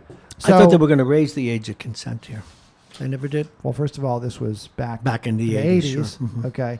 So it doesn't matter what the age of consent is today. But I just kind of wonder about, so in other words, there's a lot missing in these articles. It says that he was doing these things to, quote unquote, groom her when she was 15. It says in one article. The other is talking about 11th grade, which to my knowledge is going to be 16, 17, 18. I'm not sure. Depends if a kid was held back. Seriously, probably not 15-year-old in 11th grade. And then it doesn't really clarify from, well, okay, what year was it when you were in 11th grade? Because if she was either out of the school or she was over 16 and she was having a relationship with the coach. And by the way, just to put this in frame of reference, he's an older man now, but he would have been in his 20s. Yes. So if she's 17 and he's in his 20s and they're having a relationship, I mean, that's a whole different take on this. I'm not saying any of it's even true. No, I understand what you're saying, Okay. but yeah, it's a romance with perhaps a student and I'm a just pupil. saying But that- that's just one of the possibilities. I'm just saying, even if it were true, there's nothing that in this reporting, which seems to be kind of inflammatory, that actually, and there's another article that says that it's unclear why he resigned. Well, everybody in town knew what the issue was about the girl got drunk and he helped the girl go home. It's not because this issue about this girl went to the police, assuming it's the same woman who went to the police in went to the New Rochelle School District. Then the district Dr. Feo referred her to the police. The police then referred her to the Yonkers PD. Yonkers PD took a look at it and decided to take no action, primarily because it was decades ago. It seems to me that this woman is kind of floundering around trying to make these allegations and get paid. Well, it's this new law is open And I'm the window obviously for this. not one of these Me Too people that says we have to believe women just because women say something. Oh, of course. There has to be some standard here. And the fact that she's coming forward decades later because this law opened up and she's going to bring a lawsuit against the Yonkers and she's going to try to get some money out of Yonkers, which is going to, and the coach isn't going to pay anything because he would be indemnified by the school district, okay, in this kind of litigation anyway, even going back that far. But, I'm perfectly willing to accept, if it's presented to me in a compelling way, that what this woman is saying is 100% true. That's fair enough. I'm willing to accept it. But I don't see anything in the reporting, and I haven't seen the actual lawsuit that tells me anything. And what I do have is conflicting information about how old she was and when this started. But if this started after she was 16, I'm sorry, that's the way the law is. Okay? And if she later regretted it, okay, and she says she's been going to therapy or whatever, I'm sorry, but he didn't do anything wrong. Even if he did it, and I don't know that he did it, but maybe he did, maybe he didn't. But my commentary actually is more about the media coverage than anything else, because I'm looking at these two stories. They're suspect, and in particular the fact that she is apparently talking to News 12. I mean, that is not normal. No. So there's something why wrong would here. Dowd encourage her to do that? Michael Dowd is a well-respected lawyer. I can't imagine he would tell her to do Well, that. how do we know we don't know he did encourage her to do it? Well, people should have encouraged They could her have not. just easily tracked her down and called her. Or she could have called them. On the basis of the way you're saying it, it might have been a fireable offense because he was a teacher and she was a student. But if she was of the age of consent and he was... Well, I got news for you, but I don't know that we have a law against that now. Well, let alone it would have to decades be ago. explicit. It would have to be explicit. I don't know. All I know is that this is a these are two news accounts that are completely one-sided. Okay? They don't have anything from the other side. They haven't verified anything. They haven't looked at the obvious inconsistencies in the stories.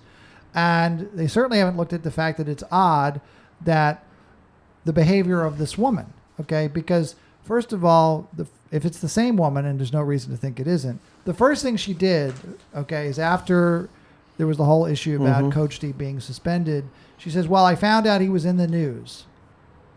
And that prompted me to call the superintendent of the New Rochelle schools. Why? Her lawsuit is against the Yonkers School District. Why is she calling New Rochelle? Then the superintendent makes a call to the New Rochelle Police Department. Why? Then the New Rochelle Police Department does meet with her and says, this has nothing to do with New Rochelle. Go to Yonkers. Yonkers hears her out. I talked to the lieutenant over there several times about this case. They're not pursuing it. There's nothing to pursue. Well, the statute of limitations is passed. But there's nothing to pursue. There's no evidence of anything. There's no nothing. The reason we have a statute of limitations is precisely because it makes it impossible for the defendant to defend themselves. You have a window to make your complaint. Now, there's a civil window that reopened, and that's a bigger question, which is why is she going to the New Rochelle School District? Why is she going to the New Rochelle Police? Why is she going to the Yonkers Police? The correct thing for her to do would be to go to a lawyer. And the lawyer could then do whatever they're going to do. And they want to file this lawsuit. I'm just also troubled by the fact that apparently News 12 and LoHUD were given advance previews of what got filed because they didn't get it from the court. Because as we sit here... Because I just tried earlier this morning, an hour ago, to get it from the court, and it's not there. And it's not there. So they got it from the... I assume they got it from... I think it's reasonable to assume. They had to get it from the lawyer. Otherwise, where'd they get it from? So was it even filed? Well done.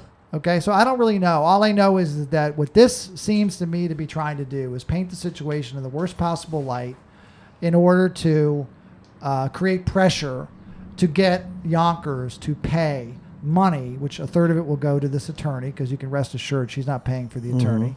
Okay, I believe that to be the case, my opinion. So I would just say that, I'd like to get a copy of the lawsuit. I want to go through it, and I want to see what it is. But I'm going to tell you right now, I need to understand when she was born, so I can understand what all these other information. Yes. What does this mean? Because if she had a relationship after she was 16, okay, even if that were true, it has no bearing on anything. Well, morally, there's this one. Okay, but and they're not suing him for morality. No, I understand that, and that's something that really needs to be said, because Mr. Dowd is saying, if I got this right, that this is another case of someone using their power. And sometimes I don't know what that means. Alleged. Thank you. All right, Robert. Thank you very much. Well done. I'm sure I've alienated plenty of people. Why would you alienate it? You're just doing the things that are... Well, I alienated all the Me Too people. People are innocent until proven guilty, Robert. And he deserves those benefits of the doubt. Absolutely. Well, we'll see what happens with the case. But the most likely case is Yonkers will write a check to make it go away because it's cheaper than defending the case. Court. But see, if you're him, you almost want them to go to court. No, you don't. Who wants to be in court? No rational person wants to be in court. But you get vindicated, maybe. I guess. Actually, that's not reality either, is it? Unfortunately, and TV. Well, it's like, the famous defense attorney. So March 11th, 7 o'clock. No, but I want to go back to something. Apropos, we'll give you a chance to say that again. Murray Richmond has said that many, many times. You don't want to go to court if you don't have to. Bob Cox, thank you very much. One more time, tell them what's happening Wednesday night. March 11th. We're going to have a town hall at New Rochelle High School. Give it a title. Go ahead. I dare you. March 11th, 7 p.m. Infrastructure and equity in public schools. So you want to know what's and its happening impact with your money, on students. so what's happening with the health of your students, and we're going to have a nationally recognized expert, a guy who's a state expert on school finance, and our own local expert, Carl Thurnow. 45-minute presentation from Mary Filardo from the 21st Century Fund, which I didn't mention, and then a panel discussion with Mary, Dr. Rick Timms, and our own Carl Thurnow, and I hope everybody can come. All right. Thank you very much, Bob Cox. Once again, great job. Let's take a look at what's coming up tomorrow. Sean Patterson Howard is on tomorrow. As you know, finally, someone lit a cage. Or rather, I shouldn't say cage. They lit a match in the cave. That is the State Attorney General's office. And now he's ready to come in and see why the comptroller isn't cooperating. Last year, he spent the day and he left. And we saw a mayor have to resign in disgrace after he begged for people to come in and look at that.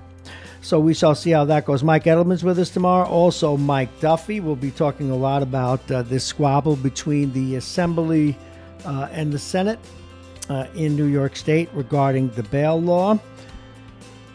And, of course, Jack Breslin will be with us tomorrow. And we'll give a primer about what's coming up tomorrow night, where we will be covering from 8 to 11 p.m. Super Tuesday. I'm Bob Marrone. For all of us here at Radio Westchester, thank you for listening. We want to thank our sponsors, the United Hebrew of New Rochelle, the top-rated campus of senior care. Visit uhgc.org. Aging Issues Management, the law firm of Payne & Kahn, Dominic's Fine Cigars, licensed retailer with a big selection, including Arturo Fuente, Patrons, and more. Dominic's Fine Cigars, located on Boston Post Road in Larchmont. It is about 40 degrees. I haven't checked since it was last 38. About 40 degrees, and we'll see you all tomorrow at 6:30.